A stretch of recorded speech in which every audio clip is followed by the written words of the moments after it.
আসসালামু আলাইকুম সবাইকে। তো জেনারেল ম্যাথের বৃত্তের ক্লাস আজকে তোমাদের সবাইকে স্বাগত জানাচ্ছি। আজকে জেনারেল ম্যাথের বৃত্তের ক্লাসে কি হবে দেখো ভাইয়া, সম্পদ হইলো সবচেয়ে সহজ জিনিস তোমাদের কাছে, আমার কাছে সম্পদ খুবই সহজ জিনিস। এখন যেই বিষয়টা হবে কি, তোমরা হলো সপ্তম চ্যাপ্টার পড়ে যাবে, অষ্টম চ্যাপ্টার পড়বা না।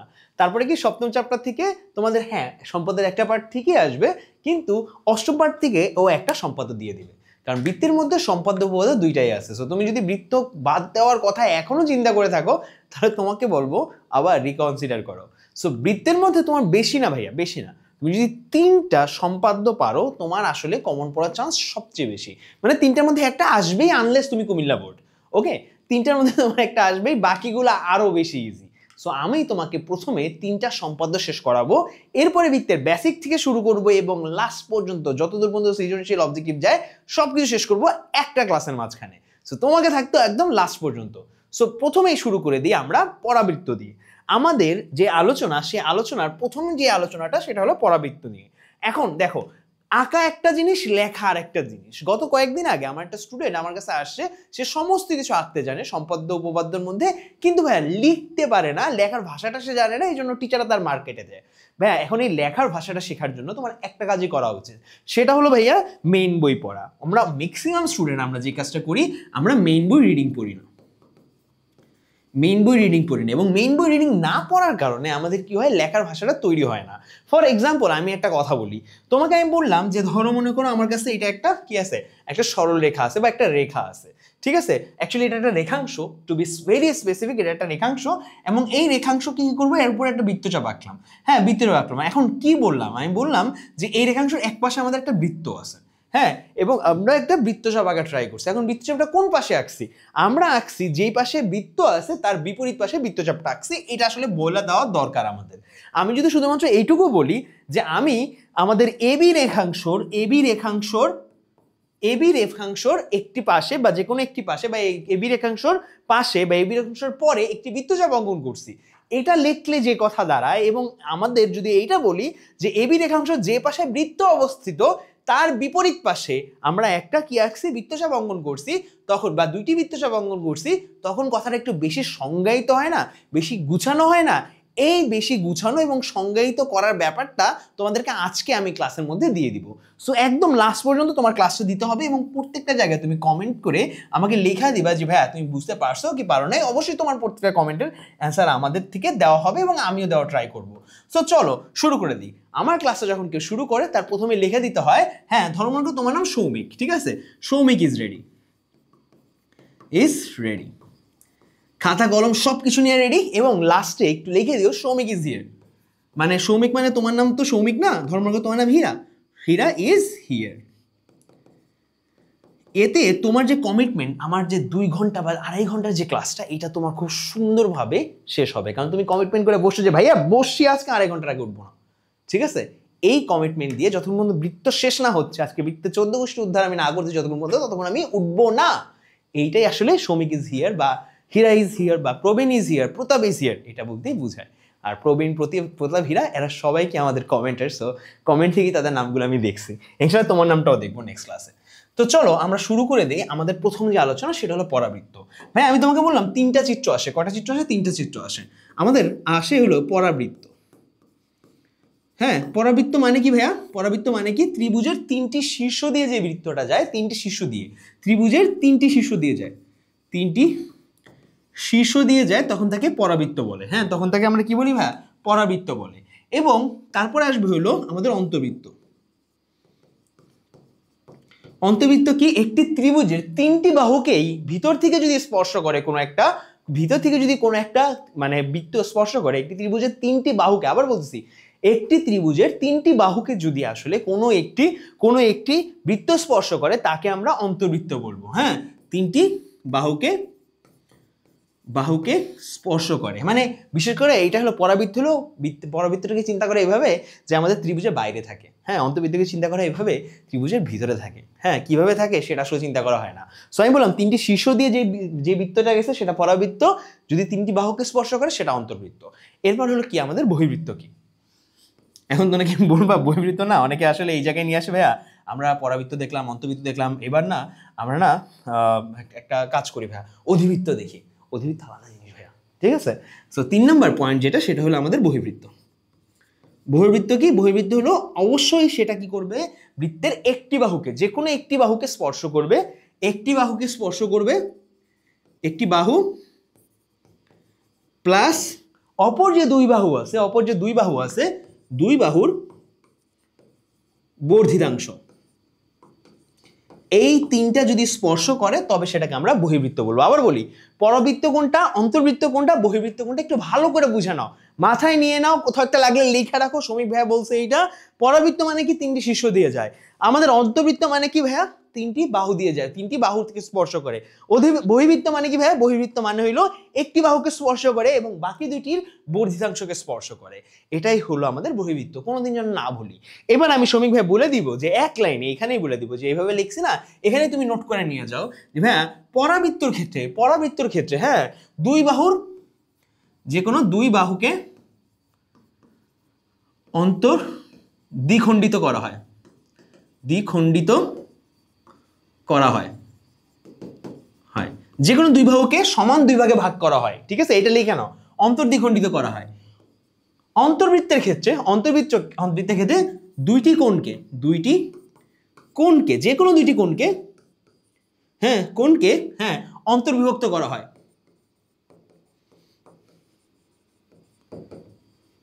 কিন্তু অধিবৃত্তের ক্ষেত্রে জিনিসটা একটু আলাদা, অধিবৃত্তের ক্ষেত্রে জিনিসটা একটু আলাদা, হ্যাঁ কিন্তু কাইন্ডা সেম। ওই যে বলে না সেম সেম বাট ডিফারেন্ট, ওরকম একে ডিফারেন্ট ডিফারেন্ট বাট সেম, এরকম একটা জিনিস হয়ে যাচ্ছে। ঠিক আছে, কি হয়ে যাচ্ছে ভাইয়া অধিবৃত্তের ক্ষেত্রে, আল্লাহ আমরা দূরে চলে যাচ্ছি, ঠিক আছে দূরে যাও না। বহির্বৃত্তের ক্ষেত্রে ভাইয়া, বহির্বৃত্তের ক্ষেত্রে, অধিবৃত্ত না বহির্বৃত্তের ক্ষেত্রে ভাইয়া অবশ্যই অবশ্যই হ্যাঁ, এই যে এই বললাম না, এখানে আমাদের কি একটি বাহুকে স্পর্শ করে, দুইটি বাহুর বর্ধিতাংশ স্পর্শ করে, ওই বর্ধিতাংশ যে বহিস্থ কোণ উৎপন্ন করে, বহিস্থ কোণ এর সমদ্বিখণ্ডিত করা হয়, সমদ্বিখণ্ডক করা হয়। এইগুলা একটু লেখা নাও, এগুলো একটু লেখা নাও, তাহলে তোমার যদি এই 6টা পয়েন্ট, এই 6টা না, এখানে আসলে তিনটা 6টা পয়েন্ট যদি তোমার মনে থাকে, তোমার এখানে 6টা চিত্র আঁকা শেষ, 3টা চিত্র আঁকা শেষ। তোমার কয়টা চিত্র, কয়টা মানে কয়টা মনে রাখা লাগবে, 6টা পয়েন্ট মনে রাখা লাগবে, তাহলে তোমার চিত্র আঁকা শেষ। সো এবার যদি আমাদের আসো যে একদম শুরুতে যেটা হিসাব করা শুরু করছিলাম আমরা, যে ভাইয়া কোনো এই নির্দিষ্ট ত্রিভুজের পরাবৃত্ত পরিবৃত্ত আঁকতে হবে। আমি কি পরাবৃত্ত লিখছি? আল্লাহ আস্তাগফিরুল্লাহ, হ্যাঁ পরিবৃত্ত জায়গায় পরবৃত্ত লিখছি। যাই হোক, এখন চলে আসি আমরা। সো আমাদের এখানে বলা হয়েছে যে আমাদের কোনো একটি নির্দিষ্ট ত্রিভুজের পরিবৃত্ত আঁকতে হবে। হ্যাঁ, প্রথমে ওই নির্দিষ্ট ত্রিভুজের কতটুকু নির্দিষ্ট ত্রিভুজ বা কত সেন্টিমিটার নির্দিষ্ট ত্রিভুজ, কত মানে তার দৈর্ঘ্যটা কত, কত ইঞ্চি, এটা আসলে বের করতে হবে। হ্যাঁ, একটা নির্দিষ্ট ত্রিভুজ সময় দেওয়া থাকতে পারে। সো যাই দেওয়া থাকুক না কেন, আমাদের ত্রিভুজের ক্ষেত্রে হিসাবটা এরকম হবে। আমরা আমাদের যে ক্যালকুলেশন সেখানে হিসাব করবো, আমাদের একটা ত্রিভুজ আছে যেটাকে আসলে সমবাহু ত্রিভুজ হিসেব করে নিব। হ্যাঁ, আমরা এমন একটা ত্রিভুজ নিব, আচ্ছা সমবাহু না, একটা অসমবাহু ত্রিভুজের কথা হিসাব করে নিব, যার একটি বাহু ধরো মনে করো 3, 4, হ্যাঁ 4 সেন্টিমিটার, একটি বাহু হলো আমাদের 5 সেন্টিমিটার এবং আরেকটা বাহু হলো 3 সেন্টিমিটার। তুমি দেখেই বুঝতে পারছো একটা গোল্ডেন, এখানে রেশিও আছে 3:4:5। এই রেশিওটার জন্য এটা আসলে একটা সমকোণী ত্রিভুজ হয়ে যায়। সো একটা সমকোণী ত্রিভুজ যেখানে ডিফারেন্ট হ্যাঁ ডিফারেন্ট কি ভাই আমাদের ডিফারেন্ট পরিমাপ আছে প্রত্যেকটা বাহুর। সো আমরা যদি একটু নিয়ে নেই তাহলে আসলে কেমন হয়। সো আমি তোমাদেরকে হাতে কলমে দেখানোর জন্য তোমাদের জন্য একটা এক্সট্রা অ্যাপ নিয়ে আসছি বা একটা জিনিস ইউজ করব, সেটা হলো কি ভাইয়া এটা। ওকে, সো এইখানে আমরা কি করব, এখন আমরা একটা সুন্দর চিত্র আঁকা ট্রাই করব। চলো ট্রাই করি। ওকে, চলো আমরা ট্রাই করি। সো প্রথমে আমি তোমাদেরকে বলছিলাম আমাদের বাহুগুলোর মাপ কত কত, রাইট? বাহুগুলোর মাপ কত কত। যদি তোমাকে আমি বলে ফেলি যে প্রথমে আমাদের বাহুগুলোর মাপ কত কত, তখন আমাকে বলতে হবে যে ভাই আমাদের স্কেল নিয়ে নিতে হবে। প্রথমে তোমাকে বলছিলাম ভাই আমাদের এক ত্রিভুজগুলোর একটা বাহু হবে 3 সেন্টিমিটার, একটা বাহু হবে আমাদের 3 সেন্টিমিটার, একটা বাহু হবে আমাদের কত 3 সেন্টিমিটার। এঁকে ফেলি সুন্দর করে। একটা ত্রিভুজ আঁকতে হয় কিভাবে, এটা হয়তো সবার জানা থাকার কথা, বাট তারপর আমি মনে করি তোমরা জানো না, ঠিক আছে? হ্যাঁ জানো না। ওকে, আরেকটা হলো ধরো মনে করো 4 সেন্টিমিটার এবং আরেকটা ধরো মনে করো আমাদের 5 সেন্টিমিটার সামহাউ। ধরো মনে করো এখান থেকে আঁকা ট্রাই করতেছি এই পর্যন্ত। ওকে, এটা একটা ত্রিভুজের ক্ষেত্রে সমকোণী ত্রিভুজ আমরা অঙ্কন করে ফেললাম। এরপরে আমাদের আসলে কি করলাম, ওই যে একটা সরলরেখা নিয়ে নিলাম, যে কোনো একটা রেখাংশ নিয়ে নিলাম। রেখা নেওয়ার পরে সেখান থেকে আসলে এই যে পেন্সিল কম্পাসের মাধ্যমে প্রথমে ছোটটাকে নিয়ে নিচ্ছি, অনেকে আসলে ত্রিভুজ অঙ্কন করতে একটু হ্যাসিটেট করে। নিয়ে নিলাম, এই যে ভূমি দিয়ে দিলাম, এরপর কি দিয়ে দিব, এটা পারলে এটাকে লম্ব দিয়ে দিব, দরকার নাই সময় লম্ব নেই, অতিভুজটাকে দিয়ে দিই। হ্যাঁ, অতিভুজটাকে দিয়ে দিই, এখানে অতিভুজটাকে দিয়ে দিই, ধরো মনে করো এখান থেকে এদিকে কোথাও দিয়ে দিই অতিভুজটাকে। অতিভুজটাকে এমনি সমকোণ হয়ে যাবে এগুলো, ঠিক আছে। আর এইটা হলো আমাদের এই বাহুটা। সো চিন্তা করি এখানে আইকা দিই, এখানে কেটে দিই, ঠিক এই যে যেটা হইলো এটা একটা সমকোণী ত্রিভুজ। দেখো ভাই, এটা একটা সমকোণী ত্রিভুজ ক্রিয়েট করতেছে, ঠিক আছে। সো এখন আমি যে কাজটা করব, যে কোনো দুই বাহুর সমদ্বিখণ্ডক বের করব। কি করব? যে কোনো দুই বাহুর সমদ্বিখণ্ডক বের করব। কোন কোন বাহু আমি চিন্তা করলাম, এই বাহুটা এবং এই বাহুটা, এই দুইটা বাহু যেহেতু বড় বড় বাহু, দুইটা বাহুর সমদ্বিখণ্ডক বের করতেছি। হ্যাঁ, প্রথমে সমদ্বিখণ্ড বের করতে কি করতে হয়, আমাদের ধরো মনে করো এতটুকু একটা বাহু আছে, এর অর্ধেকের বেশি নিব। কি করব? অর্ধেকের বেশি নিব, নিয়ে আমরা কি করব, একটা বৃত্তচাপ আঁকবো এই পাশে, আবার একটা বৃত্তচাপ আঁকবো ঠিক এই পাশে। আমি একটা কাজ করি, কালার চেঞ্জ করে ফেলি, ঠিক আছে, কালার চেঞ্জ করলে ভালো হবে। একটা বৃত্তচাপ আঁকবো ঠিক এই পাশে। একই রকম ভাবে এখানে যদি একটা বিন্দু নেই, নিয়ে আমরা সমদ্বিখণ্ডক করার জন্য এখানে একটা বৃত্তচাপ আঁকবো, এখানে আরেকটা বৃত্তচাপ অঙ্কন করব। করলাম, হ্যাঁ করলাম। এবার আমি যদি দুইকে যোগ করে দেই, তাহলে এই দুইটা যোগ হয়ে ঠিক এই পজিশনে আসা পড়লো। এরপরে একই রকম ভাবে এইটাকে সমদ্বিখণ্ডিত করার চেষ্টা করি। কি করব? অর্ধেকের বেশি ব্যাসার্ধ নিব, হ্যাঁ, নিয়ে এই একটা বৃত্তচাপ, এবং এই একটা বৃত্তচাপ। একই রকম ভাবে এই পাশে আমাদের এই একটা বৃত্তচাপ এবং এই একটা বৃত্তচাপ। হ্যাঁ, ঠিক আছে। সো এখন যদি খুব সুন্দর করে আমরা এইখানে আঁকে ফেলি, ধরো মনে করো এই একটা, এবং আমার এই বাহুটা, আসলে এই বাহুটাকে একটু লম্বা করতে হইতো আমাদের। লম্বা করলে দেখো কোথায় ছেদ করতেছে, দেখো ঠিক এই বিন্দুতে, দেখো এই বাহুটাকে যদি লম্বা করি, দেখো ঠিক এই বিন্দুতে ছেদ করে, দেখছো এই যে এই বিন্দুতে ছেদ করতেছে। যেহেতু এই বিন্দুতে ছেদ করতেছে, এই বিন্দু হতে বিপরীত শীর্ষ পর্যন্ত দৈর্ঘ্যটা নিব। এই বিন্দু হতে বিপরীত শীর্ষ পর্যন্ত সরাসরি দূরত্বটা নিব, ঠিক আছে। সরাসরি দূরত্বটা কত আমি যদি চিন্তা করি, দেখো এই বিন্দু হতে এর বিপরীত শীর্ষ কোনটা ভাইয়া? বিপরীত শীর্ষ হলো এইটা। এই বিন্দুতে বিপরীত শীর্ষ হলো এইটা। যদি এইটা হয়, তাহলে এইবার এই ব্যাসার্ধটা নিয়ে আমি কি করব? একটা বৃত্ত অঙ্কন করব। ফলে আমাদের যে বৃত্তটা আঁকলাম, সেই বৃত্তটা দেখো তিনটি শীর্ষ দিয়ে গেছে। ফলে এইটাই হয়ে গেল সে আমাদের উদ্দিষ্ট পরাবৃত্ত। কি ভাইয়া? আমাদের সেই উদ্দিষ্ট পরাবৃত্ত। ওকে, আশা করি আমরা বুঝতে পেরেছি। দেখো আমাদের এইটা যদি আমাদের এ হয়, এটা যদি আমাদের বি হয়, এবং এটা যদি সি হয়, এই তিন বিন্দু আমি একটা পরাবৃত্ত পেয়ে গেছি, ঠিক আছে। এখন এখানে কয়েকটা জিনিস লেখার আছে, তোমরা কয়েকটা জিনিস এখানে একটু লেখা নাও, কয়েকটা বিষয় এখানে একটু লেখা নাও। হ্যাঁ, প্রথমে তোমাদের লেখা নিতে হবে যে ভাইয়া এইটা পরাবৃত্তের ক্ষেত্রে বেশ কিছু ইন্টারেস্টিং ফ্যাক্ট আছে। প্রথম যে ইন্টারেস্টিং ফ্যাক্ট, সেটা হলো একটা পরাবৃত্তের ক্ষেত্রে পরাবৃত্তের কেন্দ্রটা কোথায় থাকবে? হ্যাঁ, পরিবৃত্তের কেন্দ্রটা কোথায় থাকবে? পরিবৃত্তের কেন্দ্র থাকবে কোথায়, সেটার উপর ভিত্তি করে তিন ধরনের ত্রিভুজ আছে। সেই তিন ধরনের ত্রিভুজের কোথায় থাকবে? একটা, যখন আমরা সমকোণী ত্রিভুজ আঁকবো, সমকোণী ত্রিভুজের ক্ষেত্রে পরিবৃত্তের কেন্দ্র থাকবে হলো আমাদের অতিভুজের উপর, ঠিক আছে, সমকোণী ত্রিভুজের ক্ষেত্রে। যখন আমরা সূক্ষ্মকোণী আঁকবো, কোন ধরনের? সূক্ষ্মকোণী ত্রিভুজ থাকবে, তখন সেক্ষেত্রে আমাদের এই পরিবৃত্তের কেন্দ্র থাকবে বা পরিকেন্দ্র থাকবে ত্রিভুজের পরিকেন্দ্র থাকবে আমাদের, হ্যাঁ, সূক্ষ্মকোণী ক্ষেত্রে ত্রিভুজের অভ্যন্তরে বা ভিতরে, মানে ত্রিভুজের মধ্যে, মানে লাইক বেসিক্যালি যদি এইটাটা তোমাদের হয়, তাহলে এইখানে থাকবে, ঠিক আছে, এইখানে থাকবে, ভিতরে থাকবে। এবং আমি যদি বলি 3 নম্বর পয়েন্টে, যদি অতিভুজ হয়, অতিভুজ বলতেছে কেন, অ্যাকচুয়ালি অতিভুজ বললে তো ভুল হবে। আমি যদি তোমাকে বলি যে আমাদের যদি এখানে সূক্ষ্মকোণ না হয়, আমাদের দেখো সমকোণী হইতে পারে, সূক্ষ্মকোণী হইতে পারে, আর ঠিক হইতে পারে স্থূলকোণী ত্রিভুজ, তাই না? স্থূলকোণী যদি হয়, তাহলে কি ভাইয়া, এইটা আমাদের যে কোণটা হবে, সেই কোণটা হবে লিটারালি বাইরে। হ্যাঁ, সমকোণী কেন্দ্র, মানে যে পরিকেন্দ্র হবে, পরিকেন্দ্র ত্রিভুজের বাইরে। ওকে, এটা একটু লিখে নাও। হ্যাঁ, কোথায় ভাইয়া? ত্রিভুজের বাইরে। সো আশা করি আমরা পরাবৃত্তটা বা পরিবৃত্তটা আমরা বুঝে গেছি। এখন যদি বুঝা যেয়ে থাকি, তাহলে আমরা একটু মেইন জায়গায় ফেরত আসি। সো এখানে বেশ কয়েকটা জিনিস আমরা শিখলাম, কি কি শিখলাম একটু নোট করি। প্রথম কথা আমরা নোট করব যে ভাইয়া আমরা যদি সমকোণী কোন ধরনের হতে পারে, সমকোণী ত্রিভুজ হয়, সমকোণী ত্রিভুজ হয় তাহলে পরিকেন্দ্র কোথায় ভাইয়া? ত্রিভুজের অতিভুজের উপরে, তাই না? অতিভুজের উপরে, জাস্ট লেখা না অতিভুজে, অতিভুজে। যদি আমাদের হয় সূক্ষ্মকোণী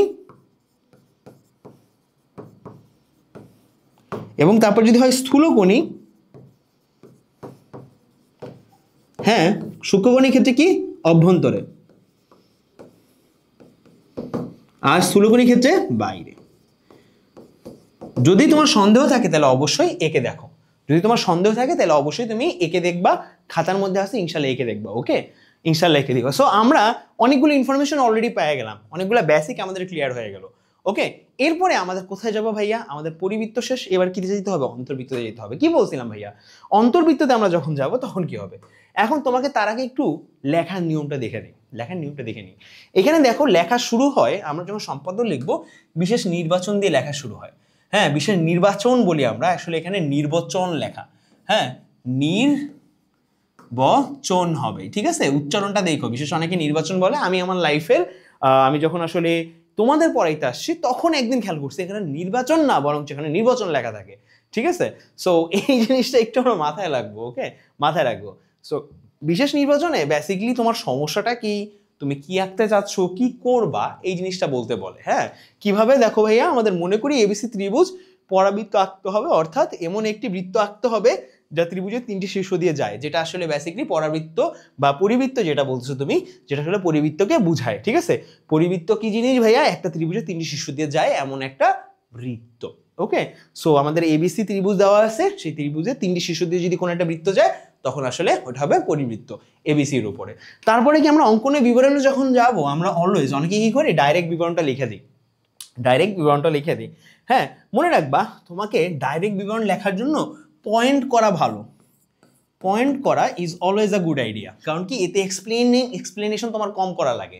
হ্যাঁ, সম্পাদ্য উপপাদ্যের ক্ষেত্রে তোমরা অনেকে না আসলে কি করো জানো ভাইয়া? অতিরিক্ত এক্সপ্লেনেশন দিতে যায়, অতিরিক্ত এক্সপ্লেন করতে যায় ভুল করো। অতিরিক্ত এক্সপ্লেনেশন তোমার কাছে চাই নেই, ঠিক আছে? তুমি যা করছো, যা আঁকছো, ওটা পয়েন্ট বাই পয়েন্ট মাথার ভিতরে প্রথমে সাজায় নাও, এরপরে জাস্ট লেখো। 2 বা 3 বার যদি প্র্যাকটিস করো তাহলে তুমি যেভাবে আঁকছো না কেন তুমি ওই যে সুন্দরটা লিখতে পারবা। এখানে কয়েকটা ভাষা ইউজ করা হয়, দেখো ভাইয়া। হ্যাঁ, প্রত্যেকটা লাইন শুরু করছে কিন্তু আসলে কোনটা ইঙ্গিত? চিত্রের দিকে তাকায়, চিত্রের দিকে তাকায়, একটা চিত্র কিভাবে তৈরি হয়েছে সেটার দিকে তাকায় আমাদের প্রত্যেকটা বিন্দুকে আমরা ডিফাইন করব। ধরো মনে করো আমরা যখন শুরু করছিলাম, চিন্তা করো আমি যখন শুরু করছি তখন কি করব। হ্যাঁ, যখন শুরু করছিলাম তখন কি করছি? আমি শুরুতে কি করছি? এবিসি ত্রিভুজ আমার কাছে আছে, থাকার পরে আমরা কি করছি? এ ও বি বিন্দুকে এ বি কে আমরা সমদ্বিখণ্ডিত করছি, করার পরে সেটা আসলে এরকম করে একটা জায়গায় গেছে। তো সমদ্বিখণ্ড করার পরে আবার একই রকম ভাবে এসি কে সমদ্বিখণ্ডিত করছি, তারা একটা নিঃস্ব বিন্দু ও বিন্দুতে মিলিত হয়েছে। এই কথাটা তুমি যদি একটু সুন্দর করে ধীরে সুস্থে গুছায় লেখো, লেখার চেষ্টা করো। হ্যাঁ, প্রত্যেকটা জায়গায় তুমি চিত্রে কি কি করছো প্রত্যেকটা জিনিস যদি ব্যাখ্যা করে লেখো তাহলে কিন্তু হয়ে যায়। কোন বিন্দুতে ছেদ করছে, হ্যাঁ কোন বিন্দু দিয়ে গেছে, এই সমস্ত জিনিস যা তুমি আসলে চিত্রের মধ্যে ডিফাইন করছো, প্রত্যেকটা জিনিস তুমি যদি ডিফাইন করে লেখো তোমার থেকে ভালো কেউ সম্পাদ্য লিখবে না, এটা আমি তোমাকে প্রমিস করতেছি। ওকে, এরপরে দেখো আমাদের আসে হলো ভাইয়া, এরপর আমাদের আসলে প্রমাণটা অনেকেই চিন্তা করে ভাইয়া সম্পাদ্য কি প্রমাণ লাগবে, সম্পাদ্য কি প্রমাণ লাগবে? আমি তোমাকে অ্যাবসলিউটলি বলবো নো। সম্পাদ্যের জন্য যারা প্রমাণ পড়বা তাদেরকে বলবো ভাইয়া দরকার নেই, কোনো দরকার নেই ভাইয়া সম্পাদ্যের প্রমাণ, ঠিক আছে? সম্পাদ্যের প্রমাণ তোমাদের দরকার নেই, এমনি যথেষ্ট পরিমাণ সম্পাদ্য প্রমাণ উপপাদ্য আছে, দরকার নেই সম্পাদ্যের জন্য প্রমাণ, ঠিক আছে? মাথায় রেখো। ওকে, তারপরে চলে যাই আমরা। কোন নির্দিষ্ট ত্রিভুজের অন্তর্বৃত্ত আঁকতে হবে। কি আঁকতে হবে? অন্তর্বৃত্ত। তার মানে এমন একটা বৃত্ত আঁকতে হবে যা ত্রিভুজের অভ্যন্তরে অবস্থিত। কোথায় অবস্থিত? অভ্যন্তরে কোথাও একটা অবস্থিত। চলো আঁকি, ঠিক আছে? আমরা এই যে এখানে সুন্দর করে আঁকছিলাম না, এই জিনিসটাকে একটু রিভার্স করি, যা করছে এটা রিভার্স করি।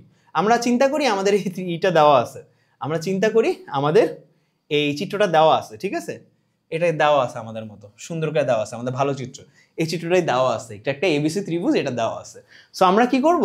আমি বলছিলাম তোমাকে যে কোনো দুই কোণকে সমদ্বিখণ্ডিত করতে হবে। কি করতে হবে? যে কোনো দুইটা কোণকে আমাদের সমদ্বিখণ্ডিত করতে হবে। আমরা চেষ্টা করি দুইটা কোণকে সমদ্বিখণ্ডিত করার। ওকে, প্রথমে আমাদের কি করতে হবে, এই যে কোণটা আছে সেই কোণটাকে আমরা সমদ্বিখণ্ডিত করব, হ্যাঁ, এবং এই কোণটাকে, এই দুইটা কোণকে সমদ্বিখণ্ডিত করব, হ্যাঁ, এবং সমদ্বিখণ্ডকগুলো আঁকবো। এই একটা নিয়ে নিলাম ব্যাসার্ধ, এখানেও সেম ব্যাসার্ধটা নিয়ে নিই অ্যাকচুয়ালি, ঠিক আছে।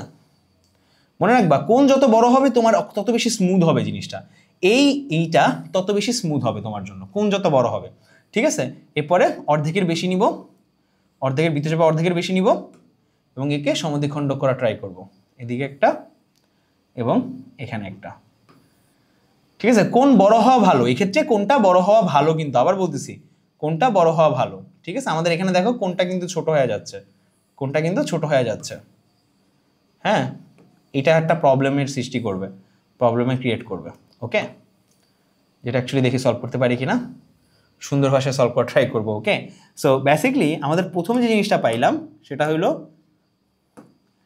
এইটা একটা সমদ্বিখণ্ডক, একটা সমদ্বিখণ্ডক এইটা, হ্যাঁ, এবং আর একটা সমদ্বিখণ্ডক হইল এইটা। কোথায় ছেদ করতেছে, ঠিক এই বিন্দুতে ছেদ করতেছে, কোথায় ভাইয়া, ঠিক এই যে এই বিন্দুতে ছেদ করতেছে, এই যে এই বিন্দুতে ছেদ করতেছে। এই বিন্দু হতে বিপরীত বাহুর উপর একটা লম্ব অঙ্কন করবো, কি করবো, বিপরীত বাহুর উপর একটা লম্ব অঙ্কন করবো। লম্ব অঙ্কন কিভাবে করবো, আগে ওই জিনিসটা ফিক্স করে নিই। লম্ব অঙ্কন কিভাবে করবো ভাইয়া, এই জিনিসটা অনেকগুলো ওয়ে আছে বা উপায় আছে। আমি তোমাকে রেকমেন্ড করবো একটা চাঁদা নিবা বা একটা স্কেল নিবা, নিয়ে দেখো চাঁদাটাকে এইভাবে ফিক্স করবা, ফিক্স করার পরে এখানে নিয়ে আসবা, নিয়ে এসে দেখো ঠিক কোন বিন্দুতে, ঠিক কোন বিন্দুর দিকে সরাসরি এইদিকে আসলে লম্বটা ক্রিয়েট হয়েছে, হ্যাঁ, কোন বিন্দুতে সরাসরি এই যে দেখো 90 ডিগ্রিটা আছে, ওকে। এই জন্যই তোমাকে বলছিলাম কোনটা যত বড় হবে তত ভালো হবে জিনিসটা, হ্যাঁ। দেখো একটু এদিকে চাপায় নিয়ে আসো, এদিকে চাপায় নিয়ে আসো, আহারে আর একটু ধর্মর করে ঠিক এই পজিশনটায়, হ্যাঁ, এই পজিশনটা আমি একটু এখানে দাগায় নিচ্ছি, আমি ঠিক চিন্তা করলাম ঠিক এই পজিশনটা আমার এখানে, এটার ক্ষেত্রে আঁকাটা একটু কঠিন, এভাবে আঁকাটা একটু কঠিন, ওকে। সো এই জন্যই বলছিলাম যদি তোমার কোনটা বড় হয় খুব ভালো হয়, কোনটা বড় হয়নি। সো আমি জাস্ট চিন্তা করলাম এখান থেকে আমাদের এই জিনিসটা হলো এই পর্যন্ত,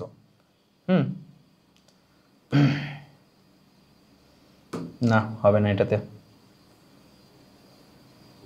দেখছো অনেক সমস্যা হয়। ধরো মনে করে এই সোজাসুজি আমি চিন্তা করলাম ঠিক এই বিন্দুতে, এই বিন্দুতে আমাদের লম্বটা ক্রিয়েট হচ্ছে, হ্যাঁ, যদি ক্রিয়েট হয় তাহলে এইবার আমি এখানে রাখতে পারবো এই দৈর্ঘ্যটা নিয়ে, এই দৈর্ঘ্যটা নিয়ে এবার আমি একটা বৃত্ত অঙ্কন করবো, হয়ে গেছে। Maximum time 99% of the time তোমার আসলে পারফেক্টলি একটা মানে অন্তর্বৃত্ত তৈরি হবে না, পারফেক্টলি অন্তর্বৃত্ত তৈরি হবে না, কারণ কি তুমি লম্বে ভুল করবা, তুমি কোণের সমদ্বিখণ্ডকে ভুল করবা, অনেক কিছুতে ভুল করবা, ছেদেতে ভুল করবা, তোমার পেন্সিল একটু মোটা, অনেক কিছুতে ভুল করবা, ভুল করার পরে এরকম একটা অবস্থা হবে। সো আমি তোমাকে তখন একটা খুব সুন্দর সাজেশন দিব, সবসময় কাজে লাগাবা এটা ভাইয়া। তখন অবশ্যই অবশ্যই যখনই তুমি আঁকতে বসবা চেষ্টা করবা 2B পেন্সিল দিয়ে আঁকতে, এবং ভাইয়া যখন লেখার চেষ্টা করবা পেন্সিল দিয়ে তখন HB পেন্সিল দিয়ে আঁকতে। আবার বলছি যখন আঁকতে চেষ্টা করবা তখন 2B পেন্সিল দিয়ে আঁকবা, সেটা বায়োলজি হোক, সেটা ম্যাথ হোক, যে কোনো সাবজেক্ট হোক না কেন, আঁকার সময় আমরা 2B পেন্সিল ইউজ করবো, কারণ খুব সহজে মোছা যায়, that's one thing. Second thing, জ্যামিতিক চিত্র আঁকার সময় অলওয়েজ অলওয়েজ অলওয়েজ ছোট করে আঁকবা। সেম গোস টু তোমরা যদি আলোক রশ্মির যে চিত্রগুলো আঁকো না ফিজিক্সে, একই জিনিস ভাইয়া, ছোট করে আঁকার চেষ্টা করবা, যত ছোট করে আঁকার চেষ্টা করবা তত প্রেসাইজ আঁকতে পারবা, যত প্রেসাইজ আঁকতে পারবা তত বেশি নাম্বার তুমি পাবা, বুঝতে শেখো এটা, ওকে। সো আমরা কি করছি, একটা অন্তর্বৃত্ত এঁকে ফেলছি, আশা করি তোমরা সবাই বুঝতে পারছো। যে কোনো দুই কোণকে সমদ্বিখণ্ডিত করবো, সমদ্বিখণ্ডক যে বিন্দুতে মিলিত হয় সেই বিন্দুতে আমরা কি করবো, একটা লম্ব অঙ্কন করবো, লম্বটা ধর্ম করে এই সোজাসুজি আসছে, লম্বের যে দৈর্ঘ্য আছে সেই লম্ব দৈর্ঘ্য নিয়ে একটা বৃত্ত অঙ্কন করবো, দ্যাটস ইট, ঠিক আছে, দ্যাটস ইট ভাইয়া।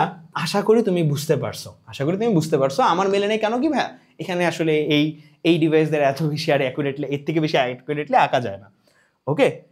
ইনশাল্লাহ তোমাদের জন্য খুব শীঘ্রই এরকম একটা জ্যামিতির প্ল্যান আসতেছে যেখানে আঁকা যাবে, ওকে। সো এবার ভাইয়া আপনি তো পরিবৃত্তের ক্ষেত্রে অনেক কিছু বললেন, অন্তর্বৃত্তের ক্ষেত্রে কিছু বলবেন না? অবশ্যই একটা জিনিসই বলবো, অন্তর্বৃত্ত কোথায় থাকে, ভিতরে থাকে, আর কিছু বললাম না, ঠিক আছে। আর অন্তর্বৃত্ত কি করে, মানে যে কোনো ত্রিভুজের ক্ষেত্রে তিনটি ইকেই স্পর্শ করে, তিনটি বাহুকেই স্পর্শ করে, মাথায় রেখো এটা, ওকে। এরপরে চলে আসি আমাদের পরবর্তী ক্ষেত্রে দেখো আমরা বিশাল প্রমাণ আছে, প্রমাণটা আমাদের লাগবে না, আবার বলতেছি প্রমাণ লাগবে না। কোনো নির্দিষ্ট ত্রিভুজের বহির্বৃত্ত আঁকতে হবে, কি করতে হবে এবার, বহির্বৃত্ত আঁকতে হবে। বহির্বৃত্ত জিনিসটা কি বাইরে থাকে, ওকে। তো চলো আমরা বহির্বৃত্ত আঁকা শুরু করি। হ্যাঁ, এই ক্ষেত্রে আমার অ্যাডভাইস যখনই বহিবৃত্ত আঁকা শুরু করবা অবশ্যই চেষ্টা করবা যেই বাহু দুইটাকে বর্ধিত করবা ওই দুইটা বাহুর মধ্যে কোনটা যেন ছোট থাকে। যেই দুইটা বাহুর মধ্যে বহিবৃত্ত অঙ্কন করা ট্রাই করবা তাদের মধ্যে কোন যেন ছোট থাকে। ওভারঅল চিত্র তো ছোট থাকবেই, হ্যাঁ, বা বহিবৃত্তের ক্ষেত্রে অবশ্যই যে বাহু দুইটাকে বর্ধিত করবা বর্ধিত বাহু দুইটার মধ্যে কোন ছোট যেন থাকে। ওকে, এইটা অলওয়েজ আমাদের মাথায় রাখতে হবে। ঠিক আছে, বর্ধিত বাহুগুলোর মধ্যে কোনটা কি রাখতে হবে? ছোট রাখতে হবে। চলো শুরু করে দিই। প্রথমে আমি যদি তোমাকে বলি যে ভাইয়া চলো একটা ত্রিভুজ অঙ্কন করে ফেলি আগে। ওকে, অঙ্কন করে ফেলি। সো একদম সব কিছু মুইছা গোড়া থেকে শুরু করতাম, ভালো হইতো। ওকে, শুরু করে দিই। আমরা যে কোনো একটা র্যান্ডম ত্রিভুজ অঙ্কন করি যে ভাইয়া এইখানে আমাদের একটা ত্রিভুজ আছে। ওকে, আমি বললাম যে কি করব, এই কোণ দুটাকে ছোট রাখবো। ঠিক আছে, যে বাহু দুটাকে বর্ধিত করব, এবং এটা হলো তৃতীয় বাহু। ঠিক আছে, এটা হলো আমাদের সেই ত্রিভুজ। এই ত্রিভুজের একটা বহির্বৃত্ত আঁকতে হবে। সো বহির্বৃত্ত মনে রাখবা, এখানে মনে রাখার বিষয় হলো কি, বহির্বৃত্তের ক্ষেত্রে আমাদের যে কোনো দুই বাহুকে বর্ধিত করা যায়, সেটা এই দুই বাহু হোক সবগুলোকে স্পর্শ করা যায়। মোটামুটি যেই বাহু দুটাকে বর্ধিত করবা তাদেরকে ছোট রাখবা। এবার আমি প্রথম কাজ হবে এই বাহু দুটাকে বর্ধিত করলাম। ঠিক আছে, এই পর্যন্ত বর্ধিত করলাম। দ্বিতীয় কাজ হবে এই বাহুটাকেও বর্ধিত করা, এই পর্যন্ত কাজ করলাম। ঠিক আছে, এরপরে কাজ হবে যে ভাইয়া এই যে এখানে বসানো সমদ্বিখণ্ডিত করা, এই জিনিসটাকে সমদ্বিখণ্ডিত করা। ঠিক আছে, সমদ্বিখণ্ডিত করা। বেশি বড় কোণ দিয়ে দিছি, কোনটাকে ছোট করো শ্রমিক, কোনটাকে ছোট করো। ঠিক আছে, এই কোণটাকেও সেম দেই। এবার কি করবো, অর্ধেকের বেশি ব্যাসার্ধ নিব, এদিকে আঁকবো একটা এবং এদিকে আঁকবো একটা।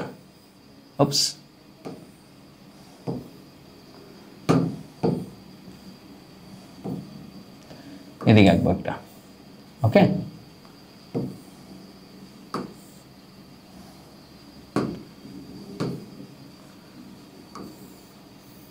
আঁকলাম। একই রকম ভাবে এটারও অর্ধেকের বেশি নিব ব্যাসার্ধ নেওয়ার পরে এদিকে একটা আঁকবো এবং এদিকে একটা আঁকবো, কিন্তু সেটা বেশি দূর হয়ে গেল, সেই জিনিসটাকে একটু মোটা করতে হবে। দেখি তো, আসো। ওকে, ঠিক আছে, এটা মনে হয় ঠিক আছে। এবার যদি দুটাকে ছেদ করি পরস্পর, দেখো ভাইয়া ছেদ করি, তাহলে এইটা যাবে গিয়ে এদিকে, এটা যাবে গিয়ে এদিকে। আবার এটাকে যদি ছেদ করি তাহলে এটা চলে যাবে, ধরো মনে করো এদিকে বাড়াই, আরো বাড়াইলে এই বরাবর আইসা পড়লো। দুইটা বিন্দুকে এই বিন্দুতে ছেদ করছে, দুইটাকে এই বিন্দুতে ছেদ করছে। এখন একই রকম ভাবে এখান থেকে একটা লম্ব টানতে হবে। কি করতে হবে? একটা লম্ব টানতে হবে। কিন্তু প্যারাটা কি জানো ভাই, এই লম্বটা টানাই টাফ। তুমি স্কেল ব্যবহার করতে পারো, একটু স্কেলের ব্যাপারটা দেখাই দিচ্ছি। তুমি কি করবা, তোমার যে স্কেল থাকবে, আমার কাছে যে স্কেলটা আছে সেটা তেমন একটা বাঁকা করতে সুবিধাজনক না। আমি কি করব, এই স্কেলে যে কোনো একটা দাগকে, দেখো ভাই স্কেলে যে কোনো একটা দাগকে তুমি এটার সাথে সমান্তরাল করে ফেলবা বা এটার উপর বসায় দিবা। ধরো 9কে আমি বসায় দিছি, বসানোর পরে এখন 9-এর উপরে সমস্ত কিছুই আমাদের কি দেখবো, সমকোণ দেখবো আমি। ঠিক আছে, তো তুমি দেখলাম আমি 9কে বসায় দিছি, বসায় দেওয়ার পরে এই জায়গায় নিয়ে আসলাম। এই সোজাসুজি দেখতে পাচ্ছি না? এখন দেখবে এটা একটা সমকোণ অবস্থায় থাকবে। কি থাকবে? একটা সমকোণ অবস্থায় থাকবে। এই দুইটাকে জাস্ট যোগ করে দিই, দেখছো সরাই ফেলছি। এখন আবার এখানে বসাইতে হবে। ওকে, এই যে সো এখন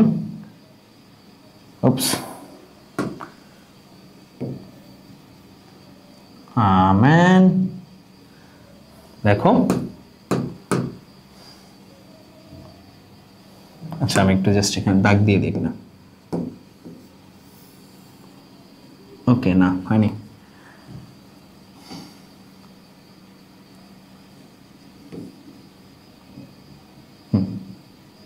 ওকে, এবার দেখো খুব সুন্দর করে হয়ে গেছে মনে হয়। আর একটু এদিকে বসাইলে হবে আর কি।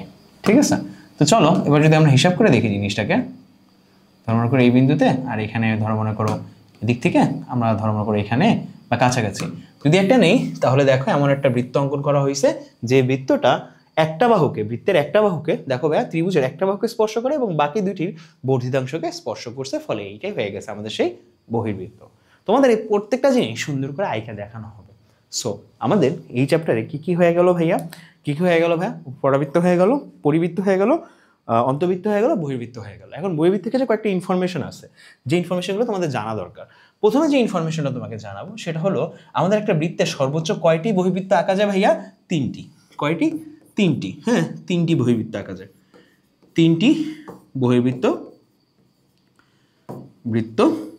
অঙ্কন করা যায়। ঠিক আছে, কয়টি বহির্বৃত্ত অঙ্কন করা যায়? 3টি বহির্বৃত্ত অঙ্কন করা যায়। এটা জাস্ট আমরা মাথায় রাখবো। ঠিক আছে, এই একটা ইনফরমেশন আপাতত জরুরি, বাকিগুলো আমরা অবজেক্টিভ যখন করবো, সৃজনশীল যখন করবো, বাকিগুলো আমরা পাবো।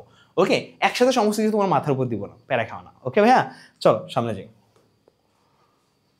সামনে যাই আমরা, এরপরে চলে যাব একদম আমাদের ক্লাসের একটা ছোট্ট একটা পার্টে, যেখানে আমি তোমাকে বলবো যে এই যে এখানে একটা চিত্র কথা বলছে, কোনো বৃত্তের এমন একটি স্পর্শক আঁকো যেন তা নির্দিষ্ট সরলরেখার সমান্তরাল হয়, সেটা আঁকতে। আমি এটা আঁকা তোমাকে দেখাবো না, আমি তোমাকে জাস্ট দেখাবো যে কীভাবে এটা আঁকতে হয়। ঠিক আছে, কীভাবে আঁকতে হয়। সো চিন্তা করো, তোমার কাছে একটা বৃত্ত আছে, তোমার কাছে একটা বৃত্ত আছে। এই বৃত্তের কি করতে হবে? এই বৃত্তের আমাদের এখানে সরলরেখা মানে বলছে আঁকো যা নির্দিষ্ট সরলরেখার সমান্তরাল হয়। আচ্ছা, স্পর্শক আঁকতে হবে, তাই না? সো এখন আমি কি করব? আমি বললাম এই যে সমান্তরাল সরলরেখা, এই সমান্তরাল সরলরেখা, একটা সরলরেখা আছে, এখন এই বৃত্তের একটা স্পর্শক আঁকতে হবে। যদি স্পর্শক আঁকতে হয় তাহলে আমি কি করব জানো ভাইয়া? আমি ঠিক এই যে কেন্দ্র আছে না, কেন্দ্রকে ধরে আমি এদিকে একটা বিশাল বৃত্তচাপ অঙ্কন করব। অঙ্কন করার পর বৃত্তচাপ দুইটা এইখানে এবং এইখানে ছেদ করছে, ফলে ছেদ করার পরে কি আমি কি করব? ওখান থেকে এই দুটোকে সমদ্বিখণ্ডিত করব। এখানে একটা, এই কেন্দ্র থেকে একটা অর্ধেকের বেশি দূরত্ব নিয়ে আমরা এই একটা বৃত্তচাপ আঁকবো, অর্ধেকের বেশি দূরত্ব নিয়ে একটা বৃত্তচাপ আঁকবো। এখন এই দুইটাকে আমি যোগ করে দিব। কি করবো? এই দুইটাকে যোগ করে দিব।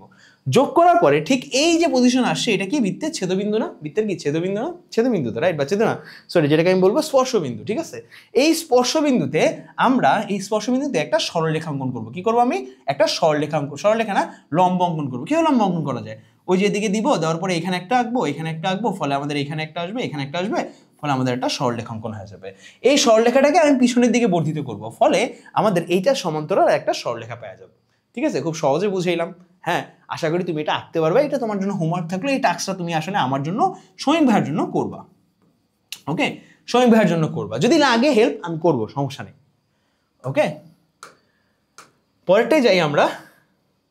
কোন বৃত্তের এমন একটি স্পর্শক আঁকো যা নির্দিষ্ট সরলরেখার উপর লম্ব তৈরি হয়। একটু আগে যেটা বলেছিলাম ওইটারই একটা পার্ট, জাস্ট এটা, আর কিছুই না। ওকে, জাস্ট দ্যাটস ইট। এই দেখো খুব সুন্দর একটা, কোন বৃত্তের এমন দুইটি স্পর্শক আঁকো যা অন্তর্ভুক্ত কোণ যার অন্তর্ভুক্ত কোণ দুইটি 60 ডিগ্রি হয়। কত ডিগ্রি হয়? 60 ডিগ্রি হয়। আমি চাই তোমরা না এটা আসলে হোমওয়ার্ক করো। এটা আসলে তোমাদের বইতেও দেওয়া আছে, আমি চাই তোমরা এটা হোমওয়ার্ক করো। কারণ কি, মেইন 3টা তো আমি করাই দিছি, আমি চাই এটা তোমাদের হোমওয়ার্ক করো এবং হোমওয়ার্ক করে আমাদের গ্রুপে জমা দাও। অথবা তুমি আমাকে হোমওয়ার্ক করার পরে কমেন্টে জানিয়ে দিও যে ভাইয়া ডান। ওকে, কত নাম্বার ডান ভাইয়া? ধরো মনে করো এটাকে আমরা সম্পাদ্য 8 ধরি, 8ই ধরি জাস্ট। ওকে, সম্পাদ্য 8 ডান। লিখলে বুঝতে পারবো তুমি এটা হোমওয়ার্ক করছো। কারণ কি, ইজি ভাইয়া, ইজি। তুমি প্রথম 3টা পারলে এই ওগুলোই আসে। ওকে, একই রকম ভাবে বৃত্তের একই চাপের উপর দণ্ডায়মান কেন্দ্রস্থ কোণ, এটা কি আল্লাহ জানে। ওকে, চলো সামনে যাই। এরপরে আমরা যদি সামনে চলে যাই, আমাদের যেই জায়গায় পৌঁছাবো সেটা হলো আমাদের একদম বেসিকে। কিন্তু তার আগে একটা অবজেক্টিভ আমরা একটু করে নিব ভাবছিলাম, কিন্তু থাক, বাদ দাও, একসময় করব। ঠিক আছে, একসময় করা হবে। ওকে, একসময় করা হবে। সো একদম গোড়াতে চলে যাই, যেখান থেকে পৃথিবীর সমস্ত আলোচনা শুরু হয়েছে, একদম এখানে। সো চলো আমরা বৃত্ত নিয়ে একটু পড়ে নিই। বৃত্তর ক্লাসের বেসিকটা কিন্তু এখান থেকে শুরু, একদম বেসিক। এর আগে যা কিছু করেছি কোনো বেসিক ছিল না। কারণ কি, আমি চাই সম্পাদ্য তোমরা আগে শেষ করো, এরপরে উপপাদ্য বা সমস্ত কিছু আমি তোমাকে বুঝাবো। ওকে, সম্পদের মধ্যে প্রথমেই তোমাকে একটু বুঝতে হবে সম্পদ বোঝার আগে যে আমাদের এটা হলো একটা বৃত্ত। বৃত্ত হলো কি ভাইয়া, বৃত্ত কাকে বলে বা বৃত্ত কি এটা তোমরা অলরেডি জানো। যদি একটি নির্দিষ্ট বিন্দু হতে হ্যাঁ একটি সঞ্চার মানে একটি গতিশীল বিন্দু বা একটি চলমান বিন্দু এমন দূরত্বে থাকে যে তার চারপাশ দিয়ে ঘুরে আসার পরেও সেম দূরত্বই বজায় রাখে, একই দূরত্ব বজায় রাখে, তখন সেটাকে আমরা বৃত্ত বলে থাকি। একটা বৃত্তের সমীকরণ কিরকম হয় তোমরা জানো, যদিও আমি তোমাদের উপরের লেভেলে পড়বা যে x minus h whole square plus y minus k whole square is equal to r square. এখানে এইচ আর কে হইল আমাদের বৃত্তের কেন্দ্রের স্থানাঙ্ক। আমরা স্থানাঙ্ক জ্যামিতির মধ্যে বৃত্ত নিয়ে আসবো পরবর্তীতে, হ্যাঁ, এবং আর হইল বৃত্তের ব্যাসার্ধ।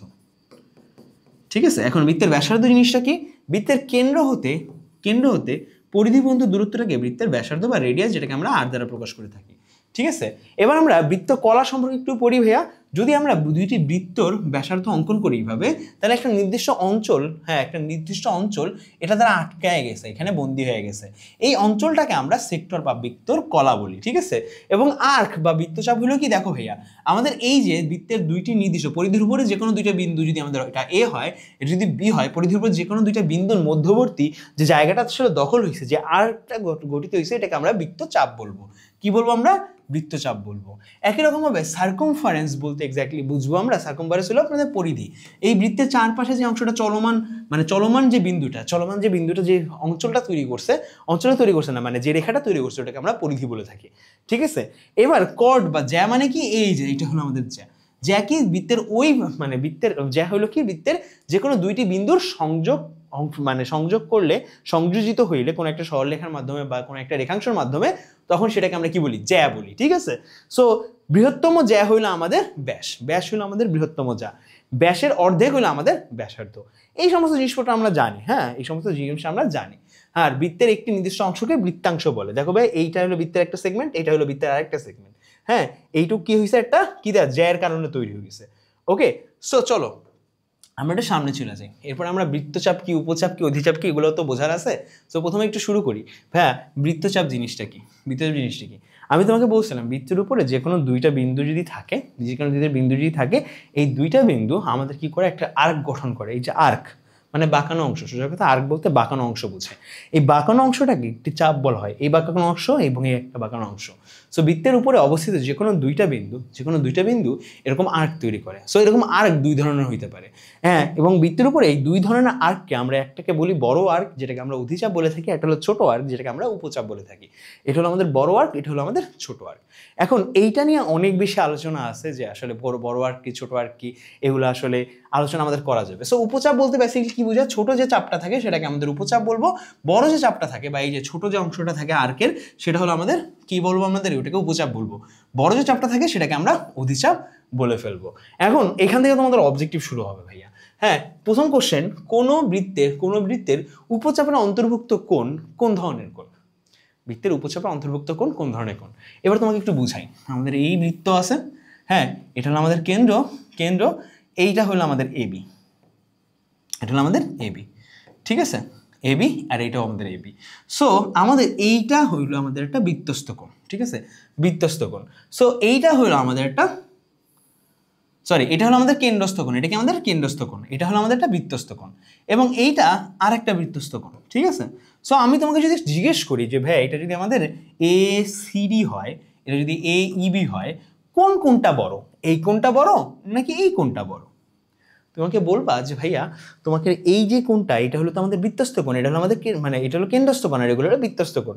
আর কেন্দ্রস্থ কোণ বৃত্তস্থ কোণের মধ্যে সম্পর্ক তোমরা জানোই, বা ওইটা বাদ দাও, তুমি যদি এখানে জাস্ট নর্মালি দেখো, এইটুকু হইলো আমাদের বড় আর্ক বা অধিচাপ। ঠিক আছে, আর এইটুকু হলো আমাদের ছোট আর্ক বা উপচাপ। ঠিক আছে, উপচাপের মধ্যে অন্তর্ভুক্ত যে কোণটা আছে ওইটা অবশ্যই সমকোণ থেকে কি ভাইয়া বড়। কেন ভাইয়া বড়? ভাইয়া সমকোণ থেকে বড়, কারণ কি ভাইয়া এই জিনিসটা তুমি দেখে বুঝতে পারছো, এটা যদি সূক্ষ্মকোণ হয়, এটা কিন্তু সূক্ষ্মকোণ না। কারণ কি ভাইয়া তুমি জানো এটা একটা চতুর্ভুজ ক্রিয়েট করছে না, এখানে ভালো করে লক্ষ্য করলে তুমি বুঝতে পারবা, এটা কিন্তু একটা চতুর্ভুজ ক্রিয়েট করছে। ভালো করে লক্ষ্য করবা, এটা যদি একটা সূক্ষ্মকোণ ক্রিয়েট করে অবশ্যই এটাকে একটা স্থূলকোণ ক্রিয়েট না করা ছাড়া দুইটা মিলে 180 ডিগ্রি পূরণ করা পসিবল না। এই জন্যই মনে রাখবা, অলওয়েজ মনে রাখবা, কোনোদিন যেন এটা ভুল না হয়, বৃত্তের উপচাপে অন্তর্লিখিত কোণটি একটি স্থূলকোণ। এটা কি ধরনের কোণ? একটি স্থূলকোণ। মাথায় রাখবা সবসময়, বৃত্তের উপচাপে অন্তর্লিখিত কোণটি কি ভাইয়া? একটি স্থূলকোণ। ওকে, কিন্তু এবার যদি তোমাকে পরের কোশ্চেনটা যাই, বৃত্তের অধিচাপে অন্তর্লিখিত কোণটি কোন ধরনের কোণ? ভাইয়া বেসিকলি আবার ওই একই জিনিস, এটা হলো আমাদের উপচাপ, ঠিক আছে? আর এটা হলো আমাদের অধিচাপ, এটা আমাদের কেন্দ্রস্থ কোণ, ঠিক আছে? এই কোণটা স্থূলকোণ নাকি সূক্ষ্মকোণ নাকি সমকোণ? তুমি অবশ্যই বলবা ভাইয়া এই কোণটা সূক্ষ্মকোণ। কোন ধরনের কোণ ভাইয়া? সূক্ষ্মকোণ। আশা করি তুমি বুঝতে পারছো। চলো পরেরটা চলে যাই। এবার এখানে কয়েকটা জিনিস বুঝাচ্ছে, এটা বৃত্তস্থ কোণ, কেন্দ্রস্থ কোণ, এগুলো একটু বোঝানোর ব্যাপার আছে। সো একটু চিন্তা করো, আমাদের যদি একটা বৃত্ত থাকে, এই বৃত্তের আমাকে বলো তো এখানে এসিবি যে অংশটা আছে সেটাকে আমরা কি বলবো? এসিবি যে অংশটা আছে, যেটা ডট ডট করা, এটা কি ভাইয়া? তখন তুমি আমাকে বলো ভাইয়া এসিবি হলো আমাদের অধিচাপ। এবং আমাদের এই যে এবি যে অংশটা আছে, সেটা কি ভাইয়া? উপচাপ, ঠিক আছে? এটা হলো উপচাপ। সো একটু ভালো করে দেখো, উপচাপ কি করছে? একই চাপ, এই একটা চাপের উপরে আমাদের দণ্ডায়মান আমাদের যে ইটা আছে, কোনটা আছে, সেটা কি আমাদের কেন্দ্রে যে দণ্ডায়মান কোনটা আছে সেটাকে আমরা বলবো কেন্দ্রে দণ্ডায়মান কোণকে কেন্দ্রস্থ কোণ বলবো, ঠিক আছে? এবং অধিচাপের উপরে দণ্ডায়মান যে কোণটা আছে সেটাকে আমরা কি বলবো? বহিস্থ কোণ, বহিস্থ কোণ বলছে কেন এখানে? এটাকে আমাদের বৃত্তস্থ কোণ বলবো। কি বলবো আমরা? বৃত্তস্থ কোণ। সো মনে রাখবা, বৃত্তের উপরে অবস্থিত যে কোণটা, বৃত্তের পরিধির উপর অবস্থিত যে কোণটাকে, সেটাকে বৃত্তস্থ কোণ বলে। কেন্দ্রের উপর অবস্থিত যে কোণটা আছে সেটাকে কেন্দ্রস্থ কোণ বলে। এবং অলওয়েজ মনে রাখবা, কেন্দ্রস্থ কোণ যদি আলফা হয়, বৃত্তস্থ কোণ যদি আমাদের থিটা হয়, তাহলে alpha is equal to 2 theta. মানে সোজা কথা কেন্দ্রস্থ কোণ ইজ ইকুয়াল টু 2 ইন্টু বৃত্তস্থ কোণ। ডান। পরবর্তীতে চলে যাই আমরা। দেখো ভাইয়া, এখানে বেশ কয়েকটা জিনিস পড়াইছে। কোন বৃত্তের একই চাপের উপর দণ্ডায়মান কেন্দ্রস্থ কোণ বৃত্তস্থ কোণের দ্বিগুণ, এটা দেখে আমরা বুঝতে পারতেছি বৃত্তস্থ কোণ কেন্দ্রস্থ কোণের অর্ধেক। তোমরা যদি লাইভে থাকতা তাহলে আমি তোমাদেরকে এখানে জিজ্ঞেস করতাম যে ভাইয়া এখানে আমাকে বলো এখানে কেন্দ্রস্থ কোণ কোনটা, বৃত্তস্থ কোণ কোনটা, ঠিক আছে? এখানে আমাকে বলো কোনটা কেন্দ্রস্থ কোণ কোনটা বৃত্তস্থ কোণ, কিন্তু আসলে তোমরা লাইভে নাই। ওয়াও, ঠিক আছে? এখানে তুমি বুঝতে পারতেছো, খেয়াল করো, এটা হলো আমাদের বৃত্তস্থ কোণ, এটা হলো আমাদের কেন্দ্রস্থ কোণ, ঠিক আছে? এইটা দেখো আমাদের বৃত্তস্থ কোণ, এটা হলো আমাদের এটা হলো আমাদের কেন্দ্রস্থ কোণ, এটা হলো আমাদের বৃত্তস্থ কোণ। একই রকম ভাবে এটা কেন্দ্রস্থ কোণ, এটা হলো তার উপরে বৃত্তস্থ কোণ, একই চাপের উপর অবস্থিত। একই চাপ কোনটা ভাইয়া? এদিকে হলো এবি হলো সেম চাপ, এখানেও এবি হলো সেম চাপ, এখানে হলো এবি হলো সেম চাপ। একই চাপের উপর অবস্থানরত কেন্দ্রস্থ কোণ এবং বৃত্তস্থ কোণ, একটি কোণের মান আরেকটা কোণের দ্বিগুণ হবে, একই চাপের উপর হইতে হবে, এটা মাথায় রেখো কিন্তু। ওকে, পরবর্তীতে চলে যাই। কোণ কর্তৃক খণ্ডিত চাপ। দেখো ভাইয়া, কোণ কর্তৃক খণ্ডিত চাপ, এটা লাগবে না তোমাদের, আচ্ছা আমি এগুলো বলে ফেলছি। বৃত্তের চতুর্ভুজ, বৃত্তের উপর যদি তোমার একটা চতুর্ভুজ থাকে, একটা বৃত্তের অন্তর্লিখিত চতুর্ভুজের ক্ষেত্রে কাহিনীটা কি হয় এটা একটু বোঝো। একটা বৃত্তের অন্তর্লিখিত চতুর্ভুজের বিপরীত বাহুগুলো, বিপরীত কোণ দুইটার সমষ্টি কথা 180 ডিগ্রি হয়। তার মানে কি, আমাদের কোণ এ, এটা যদি আমাদের কোণ বি হয়, কোণ সি এটা যদি আমাদের কোণ ডি হয়, যদি আচ্ছা চিন্তা করি, এটা হলো কোণ এ, এটা হলো কোণ বি, এটা হলো কোণ সি, এটা হলো কোণ ডি, চিন্তা করি তাহলে আমাদের মনে রাখবা এ প্লাস সি, কোণ A plus C is equal to 180 degree. একই রকম কোণ ডি প্লাস কোণ বি, এর মানও কত ভাই? আমাদের 180 ডিগ্রি। ওকে, এইটা একটু আমাদের মাথায় রাখতে হবে। পরবর্তীতে চলে যাই।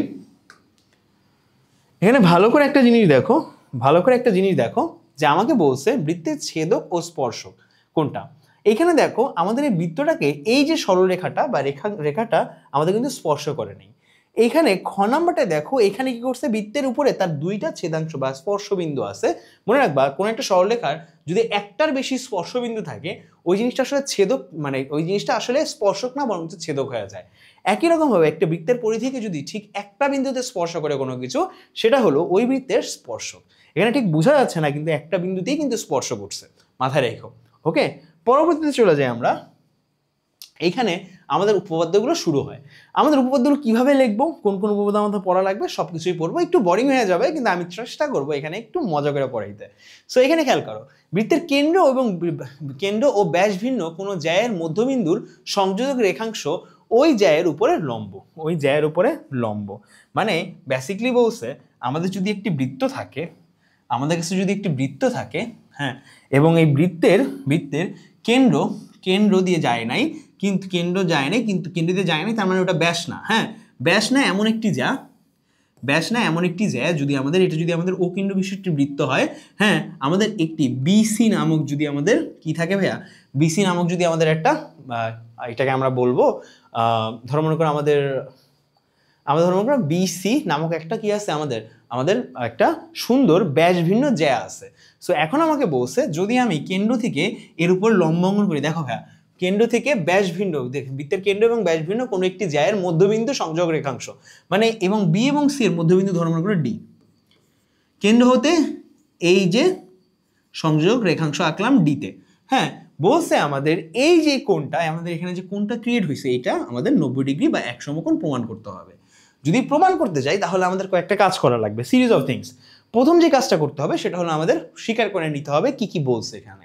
হ্যাঁ, সত্যটা কি ভাইয়া? সত্যটা হলো এইটা যে আমাদের কাছে একটা বৃত্ত আছে এবং আমাদেরকে বলা হয়েছে বিসি হলো এবং ব্যাস ভিন্ন, বিসি হলো ব্যাস ভিন্ন এমন একটি যার কেন্দ্র হলো, যার মধ্যবিন্দু কত আমাদের ডি। এখন আমি কেন্দ্র এবং ডি মধ্যবিন্দু সংযোগ করাবো, এটা আমাদের কি লিখতে হবে? এটা আমাদের লিখতে হবে বিশেষ নির্বাচন, যে ওডি হইলো আমাদের সংযোগ রেখাংশ। এখন তারপরে কি করতে হবে? অঙ্কন করতে হবে কিছুটা, ঠিক আছে? অঙ্কন করতে হবে। অঙ্কনে কি লিখতে হবে? আমাদের ও কমা ডি যোগ করি, হ্যাঁ, ও কমা ডি যোগ করি এবং বি কমা ও যোগ করি, হ্যাঁ, ও কমা সি যোগ করি। ফলে এইখানে দেখো আমাদের কয়েকটা ত্রিভুজ গঠিত হয়ে গেছে। কয়েকটা কি ত্রিভুজ গঠিত হয়ে গেছে। হ্যাঁ, কি কি ত্রিভুজ ভাইয়া? আমাকে বুঝতে হবে কি কি ত্রিভুজ গঠিত হয়েছে। একটা হলো আমাদের ও বি ডি ত্রিভুজ, আর একটা হলো আমাদের ত্রিভুজ ও ডি সি ত্রিভুজ, ঠিক আছে? দুইটা ত্রিভুজ তৈরি হয়ে গেছে। এখন সমস্যা হলো কি ভাইয়া, আমরা একটা খুব ক্রুশাল জিনিস মিস করছি আসার সময়। ভাইয়া আসার সময় যে ক্রুশাল জিনিসটা মিস করছি সেটা একটু আমি পড়ায় ফেলি। সেটা হলো কি? সর্বসমতা। এই জিনিসটা আমি তোমাদেরকে পড়ায় আসিনি। যদিও অনেক টিচার এক্সপেক্ট করে যে স্টুডেন্টরা এটা পারবে, কারণ তারা ক্লাস 7 পার করে আসছে। ক্লাস 7-এ কিন্তু এই জিনিসটা তোমাদেরকে পড়ানো হয়েছে। হ্যাঁ, ক্লাস 7-এ খুব সুন্দর করে এই জিনিসটা তোমাদেরকে পড়ানো হয়েছে। তো তোমরা যদি না পড়ে আসো, সেটা আসলে তোমাদের দোষ বলে তারা উড়াইয়া দিবে, তারা পড়াবে না, আলটিমেটলি তোমাকে টিউশনে যেয়েই পড়তে হবে। সো সর্বসমতাটা জিনিসটা কি, এটা তোমাকে একটু বোঝাই দিলে এভাবে বুঝতে হবে যে ভাইয়া দুইটা ত্রিভুজ পরস্পর সর্বসম আমি কিভাবে বুঝবো। হ্যাঁ, কিভাবে বুঝবো? একটা সুন্দর একটা অ্যানালজি দিই তোমাকে। চিন্তা করো যে আমার কাছে, যে ধরো মনে করো আমার কাছে দুইটা ক্যালকুলেটর আছে। হ্যাঁ, এটা হলো আমার কাছে কত আছে? 991 ইএস আছে। হ্যাঁ, এটা হলো ইএস আছে এবং এটা হলো 100 এমএস আছে। দুইটা আলাদা আলাদা ক্যালকুলেটর, রাইট? দুইটা আলাদা আলাদা ক্যালকুলেটর। এখন আমি যদি বলি যে ভাইয়া, আমি বলবো যে ভাইয়া এই ক্যালকুলেটরের সমস্ত কিছুই সমান, তার মানে আমি এই ক্যালকুলেটরের উপরে যদি এই ক্যালকুলেটর রাখি, তাহলে তাদের দৈর্ঘ্যে মিলে যাবে, তাদের পুরুত্বে মিলে যাবে, হ্যাঁ, তাদের এই সাইডেও মিলে যাবে, সমস্ত কিছুতে তাদের মিলে যাবে এবং ফাংশনালিটিতেও মিলে যাবে। যদি যায় তখন আমি বলবো সর্বসম। সর্বসম মানে কি? সব দিক দিয়ে সমান। দুইটা ইটের কথাই কল্পনা করো, একই সাইজের দুইটা ইটের কথাই কল্পনা করো, যা একই ভাটিতে বানানো হয়। হ্যাঁ, দেখবা তাদের দৈর্ঘ্য, প্রস্থ, উচ্চতা সমস্ত কিছুই তাদের সমান। যখন সমস্ত কিছু সমান হয় তখন আমি তাদেরকে কি বলবো? সর্বসম, সব দিক দিয়ে সমান, ঠিক আছে? সো দুইটা ত্রিভুজ তখনই সর্বসম হবে যখন তারা সব দিক দিয়ে সমান হবে। এবং এই সব দিক দিয়ে সমান হতে পারে তিন ক্ষেত্রে। কয় ক্ষেত্রে? তিন ক্ষেত্রে। তিনটা অপশন আছে সব দিক দিয়ে সমান হওয়ার। প্রথমে হইতে পারে তিনটি বাহু সমান হলে, তিনটি বাহু পরস্পর সমান হলে, মানে সমান, মানে দুইটা ত্রিভুজের ক্ষেত্রেই তিনটি বাহু পরস্পর সমান হবে। মানে ফর এক্সাম্পল, আমার কাছে একটা ত্রিভুজ আছে যার তিনটি বাহু হইল এইটা, আরেকটা ত্রিভুজ আছে একই সমান, ঠিক আছে? যদি হয় দেখো উচ্চতায় সমান, এদিকে সমান, সমস্ত কিছুই সমান, তাইলে দেখো এই দুইটা ত্রিভুজের মধ্যে দেখো এই বাহুটা সমান সমান এই বাহুটা, এই বাহুটা সমান সমান এই বাহুটা এবং এই বাহুটা সমান সমান এই বাহুটা। তিনটা বাহু যদি পরস্পর সমান হয়, ধর মনে করো এটা হলো A B C D E, F মানে কি আমাদের এবি সমান সমান ডিই, হ্যাঁ এসি সমান সমান ডিএফ এবং বিসি সমান সমান ইএফ যদি হয় তবে এবং তবেই, শুধুমাত্র তবে এবং তবেই আমাদের বা মানে ত্রিভুজ দুটি পরস্পর সর্বসম।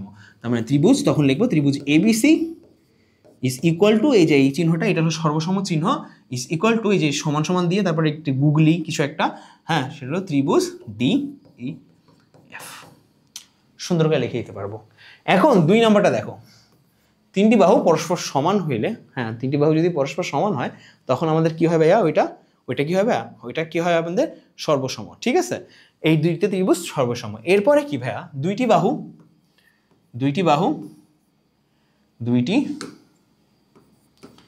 বাহু ও তাদের অন্তর্ভুক্ত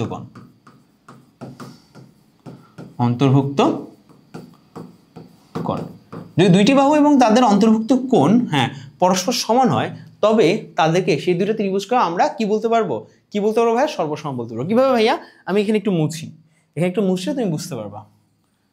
ধরো এই দুইটা ত্রিভুজ দেওয়া আছে এবং আমি তোমাকে বললাম ভাইয়া আমাদের এই এবি বাহু এবং আমাদের এই পাশে ডিই বাহু সমান, এবং আমি বললাম বিসি বাহু এবং এই পাশে আমাদের ইএফ বাহু সমান, তার মানে এইটা সমান, এইটা সমান। হ্যাঁ এখন তুমি অবশ্যই জানো থার্ডটা এমনি সমান হয়ে যাবে, কেন সমান হয়ে যাবে, কারণ এই যে কোণটা, এই দুইটা বাহুর মধ্যবর্তী যে কোণটা এইটা এবং এই দুইটা বাহুর মধ্যবর্তী যে কোণটা এইটা সমান।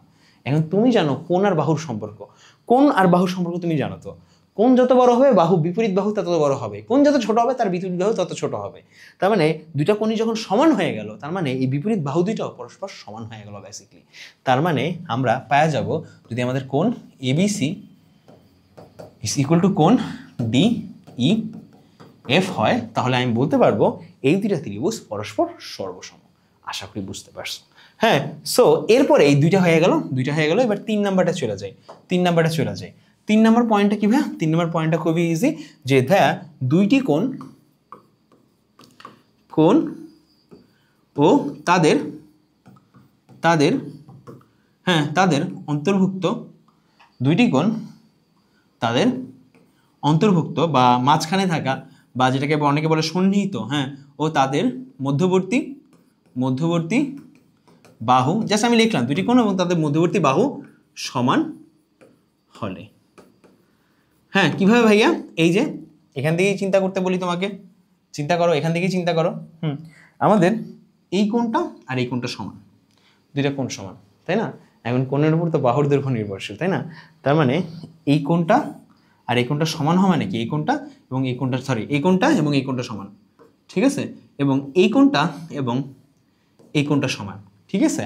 তার মানে কি ভাই, বেসিক্যালি এই বাহুটার দৈর্ঘ্য সমান, এই কোণের বিপরীত বাহু যেহেতু এইটা এবং এই কোণের বিপরীত বাহু তাহলে এইটা, এবং বলছে দুইটি কোণ, আবার বলতেছি ভাই আমাদের এখানে বলছে দুইটি কোণ এবং তাদের মধ্যবর্তী বাহু বা তাদের অন্তর্ভুক্ত বাহুটা সমান, দুইটি কোণ এবং তাদের অন্তর্ভুক্ত বাহু হলো এইটা, তাদের সাথে যে বাহুটা কমন যে বাহুটা সেটা হলো এইটা, দুইটি কোণ এবং এই বাহুটা তাদের মধ্যবর্তীতে সমান, যদি সমান হয় তবেই এই ত্রিভুজ দুইটা পরস্পর সর্বসম। আশা করি আমরা বুঝতে পারছি, ঠিক আছে, ওকে বুঝতে পারছি। সো এই 3টা জিনিস মানলে আমরা বলতে পারবো দুইটা ত্রিভুজ পরস্পর সর্বসম। এরপরে দেখো ঠিক এইখানে আমাদের ত্রিভুজ ওবিডি এবং ওডিসি দুইটা ত্রিভুজ আছে, এখন দুইটা ত্রিভুজ থাকুক, হ্যাঁ সমস্যা নেই। আমার কথা হইলো এদের দুইটাকে সর্বসমতা প্রমাণ করা লাগবে, যদি করাইতে পারি তখন আমি বলতে পারবো যে ভাইয়া এই কোণটা আর এই কোণটা সমান, হ্যাঁ এবং এই কোণটা এই একটা বাহুর উপর অবস্থান হওয়ার কারণে একটা বাহুর উপরে আমাদের 180 ডিগ্রি কোণ সৃষ্টি হয়, এবং 180 ডিগ্রিকে আমি দুইটা কোণে ভাগ যদি করি, সমান দুইটা কোণে যদি ভাগ করি তাহলে একটি কোণ 90 ডিগ্রি, যেহেতু একটি কোণ দুইটা কোণে 90 ডিগ্রি করে হচ্ছে, তার মানে আমাদের ওডি আমাদের এই বিসি এর উপরে লম্ব, একটু বিস্তারিত লেখা দরকার আছে। সো প্রথমে কি করতে হবে, সর্বসম প্রমাণ করা। আমাদের এত হতে পাই পারলে পয়েন্ট করব, পাই 1 হতে পাই যে ভাইয়া পারলে পয়েন্ট করবো, না পারলে সমস্যা নেই ভাইয়া, চেষ্টা করো পয়েন্টের। কি পাই এই দুটো ত্রিভুজ থেকে কি পাই ভাইয়া, হ্যাঁ কি দুটো ত্রিভুজ থেকে আমি বললাম কি চিত্রমিত্র সবকিছু আঁকা শেষ, কি পাই আমরা, যে আমাদের প্রথমেই দেখতে হবে, হ্যাঁ ওবিডি ত্রিভুজের মধ্যে আমাদের ওডি বাহুটা আছে, হ্যাঁ এবং আমাদের ওডিসি এর মধ্যেও আমাদের ওডি বাহুটা আছে, ওডি ইজ ইকুয়াল টু ওডি, হ্যাঁ একই বাহু, একই বাহু, একই বাহু। এরপরে আমাদের দেখো বলছে যে আমাদের ঠিক ডি বিন্দুতে বিসি সমদ্বিখণ্ডিত হয়েছে, তার মানে ঠিক এইটুকু সমান সমান এইটুকু, তার মানে আমাদের BD is equal two DC. হ্যাঁ এখানে ব্র্যাকেটে যে কথাটা লিখলাম না, মনে রাখবো ভাইয়া, এইটা ইম্পর্টেন্ট, এটা থেকে এইটা ইম্পর্টেন্ট বেশি। কিভাবে লিখছো, কি লিখছো এটা না, এখানে কি লিখছো এটা ইম্পর্টেন্ট বেশি, ঠিক আছে। BD is equal two DC, কেন ভাইয়া, ডি বিন্দুতে বিসি সমদ্বিখণ্ডিত হয়, এই জন্য লিখতে পারছি, ঠিক আছে। BD is equal two DC. এবং আমরা একটা খুব সুন্দর যে জিনিসটা জানি সেটা হলো এই যে এই বাহুটা দেখতেছো না, এই বাহুটা এবং এই বাহুটা পরস্পর সমান, এই দুইটা বাহু পরস্পর সমান, মানে কি এই বাহুটা এবং এই বাহুটা পরস্পর সমান। হ্যাঁ কেন ভাইয়া, OB is equal to OC, কেন ভাইয়া, একই বৃত্তের ব্যাসার্ধ,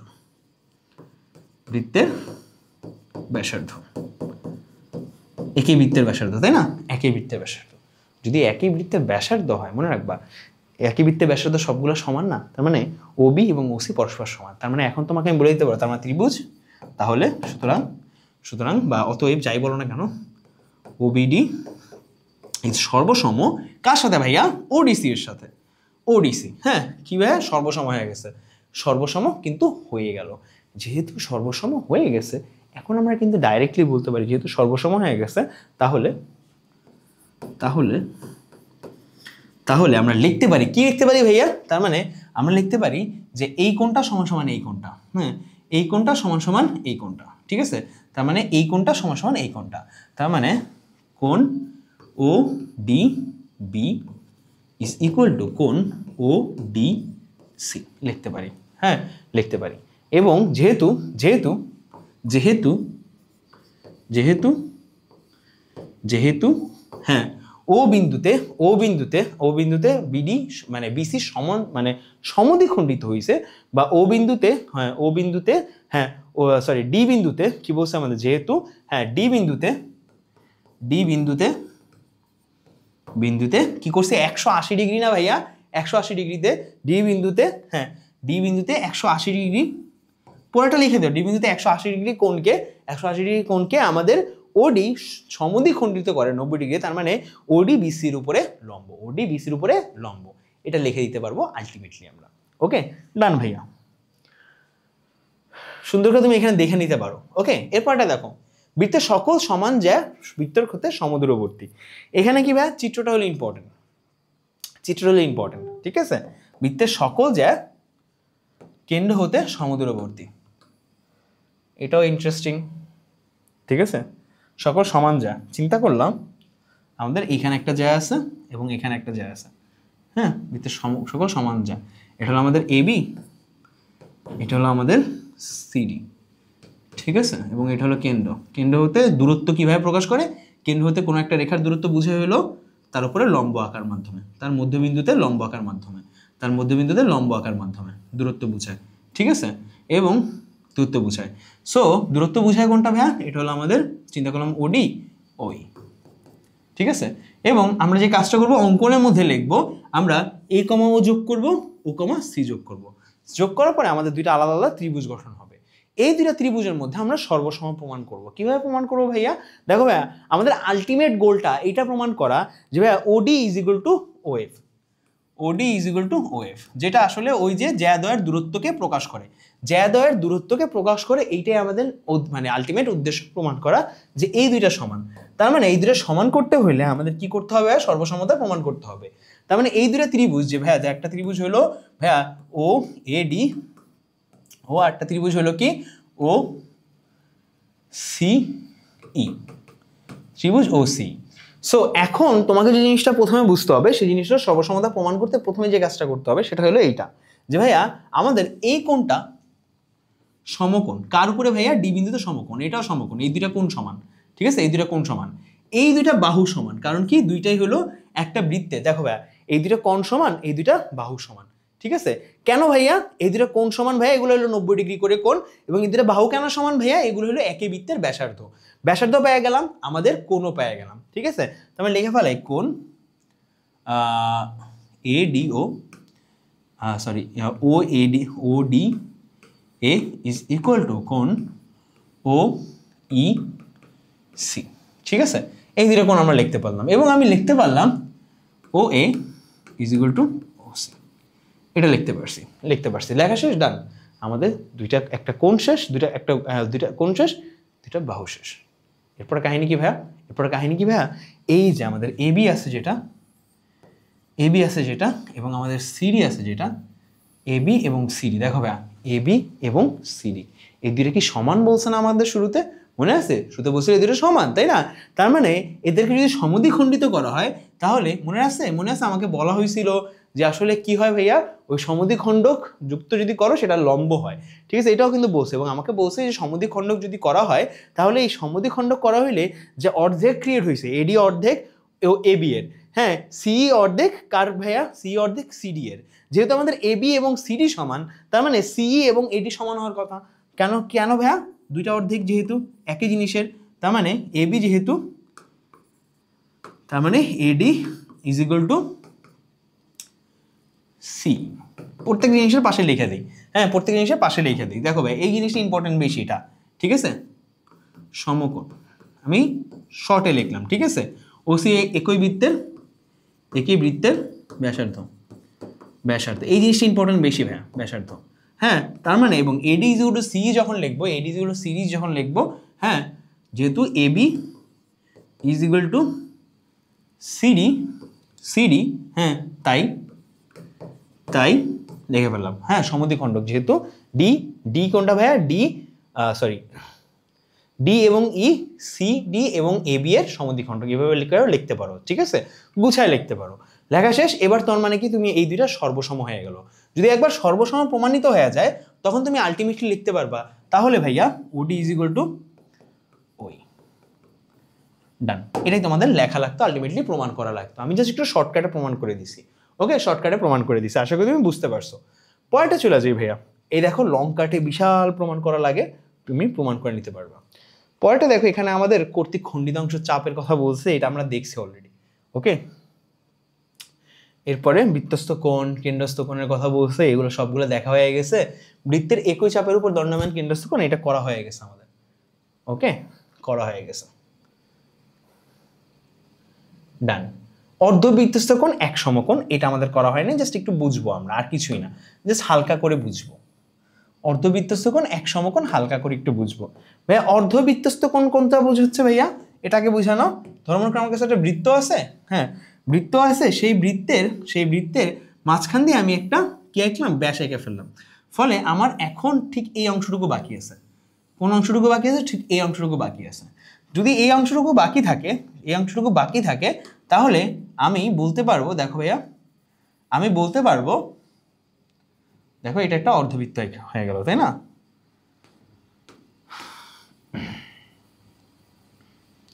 দেখো একটা অর্ধবৃত্ত হয়ে গেছে। সো এই অর্ধবৃত্তের আমাদের বলছে যে ভাইয়া অর্ধবৃত্তস্থ কোণ একটি এক সমকোণ। ভাইয়া অর্ধবৃত্তস্থ কোণের এইটা হলো কি আমাদের কেন্দ্র, ঠিক আছে। এই কেন্দ্র অ্যাকচুয়ালি যদি চিন্তা করি, কেন্দ্র একটি চাপের উপর নির্ভরশীল, তাই না? একটা চাপের উপর, মানে এটা একটা অদৃশ্য একটা চাপের উপর ছিল, হ্যাঁ। ফলে এই যে এই কোণটা কেন্দ্রস্থ কোণ কত আমাদের? 180 ডিগ্রি। সো এই একই চাপের উপরে চিন্তা করে একটা কাল্পনিক একটা চাপ আছে, কাল্পনিক চাপ না, কাল্পনিক চাপটাকে সামনে নিয়ে আসি, ঠিক আছে, কাল্পনিক চাপটাকে সামনে নিয়ে আসি। হ্যাঁ এই যে কাল্পনিক চাপ না, এই যে বরঞ্চ এই যে আমাদের যে চাপটা আছে না, এই যে চাপটা, এটা ধরো মনে করে AB চাপ। AB চাপের উপরে আমাদের কেন্দ্রস্থ কোণ কত ভাইয়া? এটা হলো আমাদের 180 ডিগ্রি। তার মানে এবার যদি আমি বৃত্তস্থ কোণের কথা চিন্তা করি, সেটা কত ভাইয়া? মনে আছে কেন্দ্রস্থ কোণ কত? কেন্দ্রস্থ কোণের অর্ধেক হবে বৃত্তস্থ কোণ, তার মানে সেটা হবে 90 ডিগ্রি। এই জিনিসটাই জাস্ট প্রমাণ করতে হবে, এই জিনিসটাই সুন্দর করে একটু লিখতে হবে, প্রমাণ করতে হবে। আশা করি তোমরা পারবা, বইতে দেওয়া আছে, ওকে। বা তোমাদেরকে এখান থেকেও তোমরা দেখে নিতে পারো, কোনো অসুবিধা নেই, এটাও ইম্পর্টেন্ট মোটামুটি লেভেলের, ঠিক আছে। দেখো ভাইয়া জাস্ট কয় লাইনের প্রমাণ? 2 ধাপের প্রমাণ, আর কিছুই না, ওকে।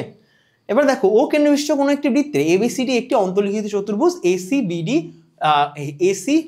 কর্ণদ্বয় E বিন্দুতে ছেদ করে, প্রমাণ করো যে এত। সো এই জিনিসটা প্রথমে আমি তোমাদেরকে এখানে যা কিছু লেখা আছে সেটা অনুযায়ী বুঝাবো, এরপরে একটা সুন্দর করে একটা রিক্যাপ দিব। যখন মনে করো আমি আমার স্টাইলে বুঝাবো। কারণ কি একটা জিনিস তো ফর্মাল তোমাদেরকে দেখানো উচিত বলে আমার মনে হয়। তো চলো একটু ফর্মাল দেখে নিই, ফর্মাল লেখাগুলো কেমন হয় সেটা একটু দেখে নিই। ধরো মনে করো আমাদের কাছে এরকম একটা আছে, আমাদের কাছে এরকম একটা বৃত্ত আছে, ঠিক আছে। যদিও আসলে আমাদের মনে হয় চিত্রটা ঠিক মতো করে আঁকা হয়নি। ও কেন্দ্রবিশিষ্ট একটি বৃত্তের ABCD একটি অন্তর্লিখিত চতুর্ভুজ এ বি এই যে দেখো ABCD, এটা হলো আমাদের সেই চতুর্ভুজ হওয়ার কথা। হ্যাঁ, ABCD একটি অন্তর্লিখিত চতুর্ভুজ। এখন আমাদেরকে বলছে AC এবং BD দুটি কর্ণ। হ্যাঁ, AC এবং BD যদি হয় আমাদের, এটা হলো আমাদের AC এবং আমাদের এটা হলো আমাদের BD দুটি কর্ণ। হ্যাঁ, কর্ণ AC এবং BD দুটি কর্ণ। দেখো ভাইয়া ABCD এটা হলো আমাদের, সবকিছু ঠিক মতো করে লিখি, ঠিক আছে। আমাদের চিন্তা করলাম এটা হলো আমাদের সেই বৃত্ত, ঠিক আছে। আমাদের এটা হলো সেই বৃত্ত, অ্যাডজাস্টেবল বৃত্ত, ঠিক আছে। আমরা অ্যাডজাস্ট করে ফেললাম, এটা হলো আমাদের সেই বৃত্ত। এবং আমি যদি এখন আমাদের সরলরেখাগুলো অঙ্কন করে ফেললে এখানে এইভাবে আসে জিনিসটা যে ভাইয়া আমাদের ABCD বৃত্ত, এখানে আমাদের AB, হ্যাঁ ABC,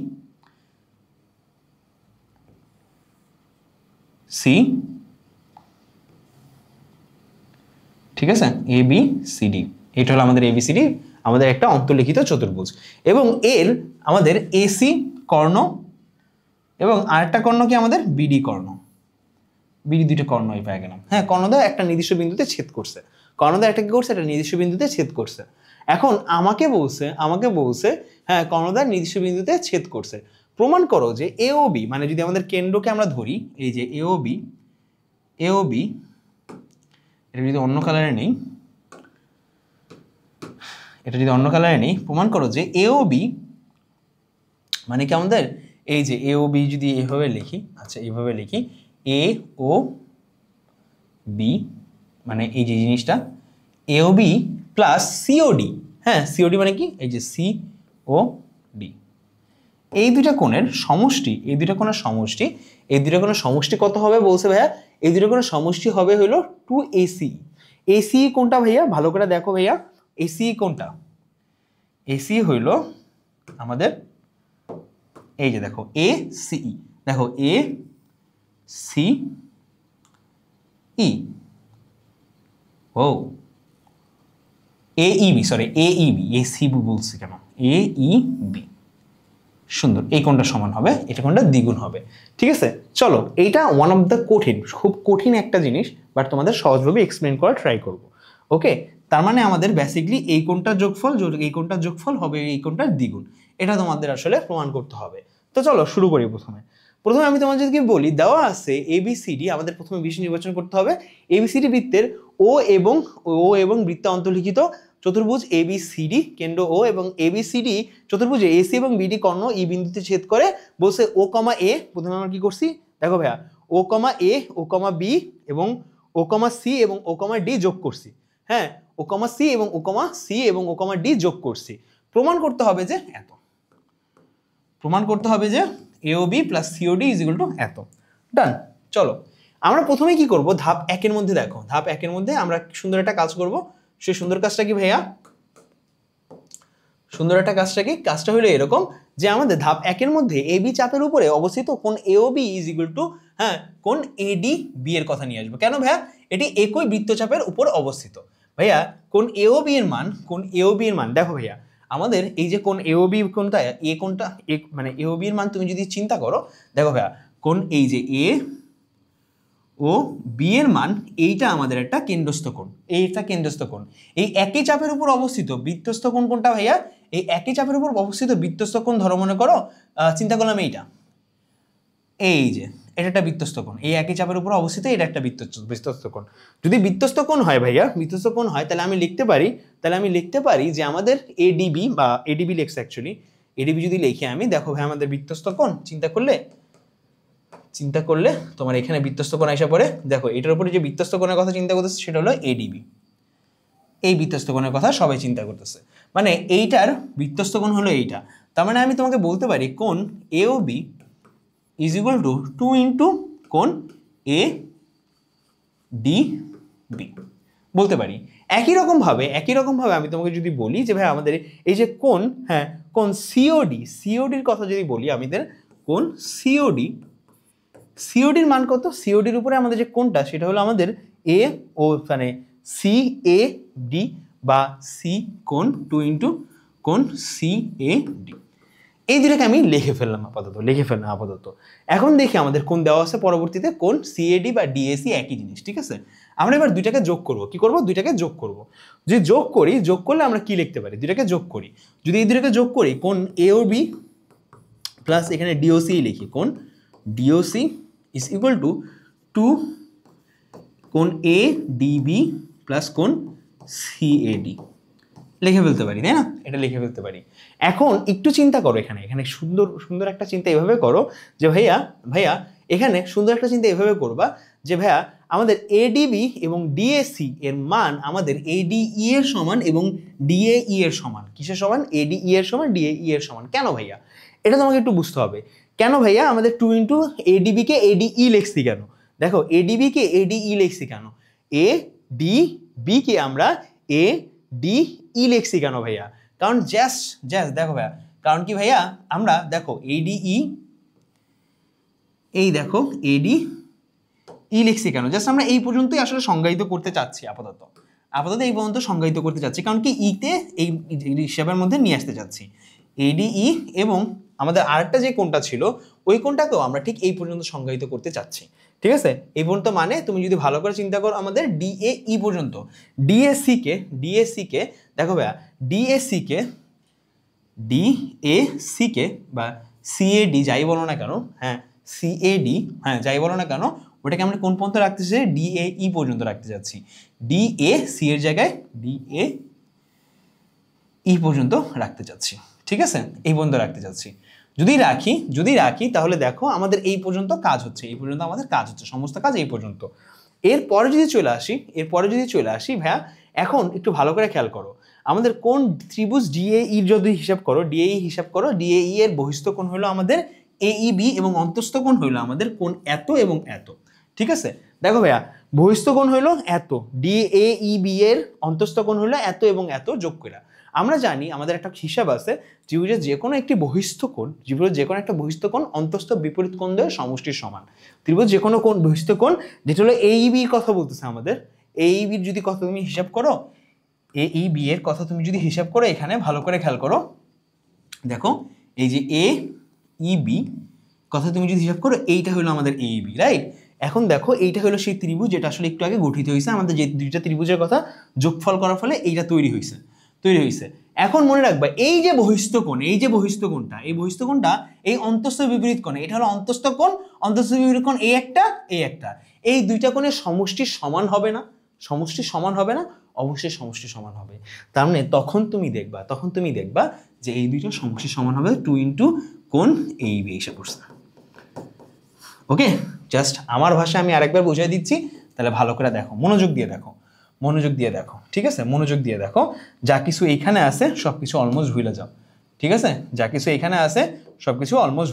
ওকে, জাস্ট একবার মনোযোগ দিয়ে দেখো, পুরোটা তোমার মাথার ভিতরে ক্লিয়ার হয়ে যাবে। একবার মনোযোগ দিয়ে দেখো, ভালো করে দেখো। আমাদের একটা বৃত্ত আছে, বৃত্তের কেন্দ্র হলো ও বিন্দু হতে আমরা কি করছি? এ বি সি ডি সব দিকে এগুলো আঁকছি। আঁকার পরে আমরা কি করছি? আমাদের এসি এবং এই এগুলো তো আঁকছি, এগুলো তো আগে আঁকা ছিল, অঙ্কনের মধ্যেই ছিল। এরপর আমরা যে কাজটা করছি, আমি তোমাকে বলছি যে ভাইয়া এবি চাপের উপরে আমাদের কেন্দ্রস্থ কোণ এত, এটা হলো আমাদের কেন্দ্রস্থ কোণ, হ্যাঁ, এবং আমাদের বৃত্তস্থ কোণ হলো আমাদের এইটা, ওকে, বৃত্তস্থ কোণ হলো আমাদের এইটা। এটুকু আমরা তোমাদেরকে বলছি। এরপরে আমি তোমাকে, এটা তো প্রথম লাইন থেকে বলছি, এটা কোথায় বলছি? প্রথম লাইনে বলছি, প্রথম লাইন ক্লিয়ার। ওকে, এরপর দ্বিতীয় লাইনে তোমাকে বলছি যে আমাদের তাহলে এবার হলো আমাদের সিডি চাপের উপরে আমাদের কেন্দ্রস্থ কোণ কত? এত। বৃত্তস্থ কোণ কত ভাইয়া? এত, ঠিক আছে, এত। দেখো ভাইয়া, এখানে বলে দিছি। সো বলে দেওয়ার কারণে এখন দুইটাকে যোগ করছি। যোগ করার ফলে আমাদের এইটা আসছে, এডিবি আসছে। সো বেসিক্যালি তার মানে এইটা যোগ আমাদের হয়েছে কোনটা? এইটা যোগ হয়েছে, এটা যোগ হয়েছে। সো এখন আমাদের যে এক্সট্রা যে লাইনটা আছে এটা আমরা মুছে দিছি, এটাকে আমরা মুছে দিয়ে ঠিক এই বিন্দুতে নিয়ে আসছি। তাহলে তো একটা ত্রিভুজ গঠিত হয়েছে না, ত্রিভুজ গঠিত হয়েছে। এই ত্রিভুজের এইটা হলো ভিতরের কোণ, এটাও ভিতরের কোণ, এটাও ভিতরের কোণ, কিন্তু এইটা হলো যদি এই বাহুকে বর্ধিত করি তাহলে এটা হলো বহিস্থ কোণ। এবং বহিস্থ কোণ, ত্রিভুজের যে কোনো বহিস্থ কোণ অন্তস্থ বিপরীত কোণ দ্বয়ের সমষ্টির সমান। তার মানে এই দুইটা কোণের সমষ্টির সমান হবে। ঠিক আছে, এই জন্যই আমাদের লিখতে পারছি ফাইনালি যে আমাদের কোণ AOB plus DOC is equal to কোণ 2 ইন্টু এবি। বুঝতে পারছো? খুব কমপ্লিকেটেড কিন্তু জিনিসটা না, খুবই ইজি ভাই, খুবই ইজি। ওকে, ডান। পরবর্তীতে চলে যাই। এখানে দেখো অকিনবিশিষ্ট বৃত্তের এবিসিডি একটি অন্তর্লিখিত চতুর্ভুজ, বলছে এত এবং এত এর এক সমকোণ হলে প্রমাণ করো যে কোণ এওসি এর সরলরেখা কোণ এওসি এক সরলরেখা অবস্থিত। এইটা অ্যাকচুয়ালি আমাদের ওই যে একটি চতুর্ভুজের চারটি যে বিপরীত কোণ দ্বয়ের সমষ্টি 180 ডিগ্রি, ওইটাই অ্যাকচুয়ালি একটা অন্তর্ভুক্ত। ঠিক আছে, দেখো এটা অ্যাকচুয়ালি আমরা একটা সম্মান পাবো, প্যারা নেই। ওকে, প্যারা নেই, এটা ইজি, পারবা তোমরা, জাস্ট 2 বা 3 লাইন এক্সট্রা। বৃত্তস্থ চতুর্ভুজের মধ্যে যদি হিসাব করি আমরা, বৃত্তের অন্তর্লিখিত চতুর্ভুজের যে কোনো দুইটি বিপরীত কোণের সমষ্টি 2 সমকোণ, এটা তোমাদের জন্য সবচেয়ে ইম্পর্টেন্ট উপপাদ্য। ঠিক আছে, যদি এই উপপাদ্যের কথা বলি একটু দেখো, এই উপপাদ্যটা বারবার রিপিট হয়। সো এই উপপাদ্যের কথা যদি তোমাকে একটু বলি, যে জিনিসটা হয় আমাদের একটা বৃত্ত আছে, এই বৃত্তের মধ্যে আমাদের একটা চতুর্ভুজ ধরা মনে করা আছে। চিন্তা করো আমাদের কাছে একটা চতুর্ভুজ আছে। সো এই চতুর্ভুজটা, সো আমাদের একটি বৃত্তে অন্তর্লিখিত চতুর্ভুজের মানে বিপরীত বাহুগুলোর সমষ্টি 180 ডিগ্রি। সমষ্টি কত? 180 ডিগ্রি। এটা আসলে প্রমাণ করতে হবে। সো কিভাবে প্রমাণ করবা ভাইয়া? কিভাবে প্রমাণ করবা? প্রথমে হিসাব করে নিবা। দেখো খুব সিম্পল ভাবে সবটা আসবে। মানে আমরা কি করব? ওই যে আমাদের অধিচাপ না, অ্যাকচুয়ালি আমরা যে আসলে ওই যে কেন্দ্রস্থ কোণ বহিস্থ কোণ, ওইটা মানে কেন্দ্রস্থ কোণ বৃত্তস্থ কোণ, এই কনসেপ্টটা ইউজ করব। আমরা কি করব? সোজা কথা, আমরা এ ও এবং সি যোগ করে দিব। ফলে আমাদের এই জিনিসটা আমাদের দেখো একই চাপের উপরে এই দেখো একই চাপ এসি এর উপরে, একই চাপ আমাদের এসি এর উপরে, একই চাপ এসি এর উপরে, এটা হলো আমাদের কেন্দ্রস্থ কোণ, এটা বৃত্তস্থ কোণ।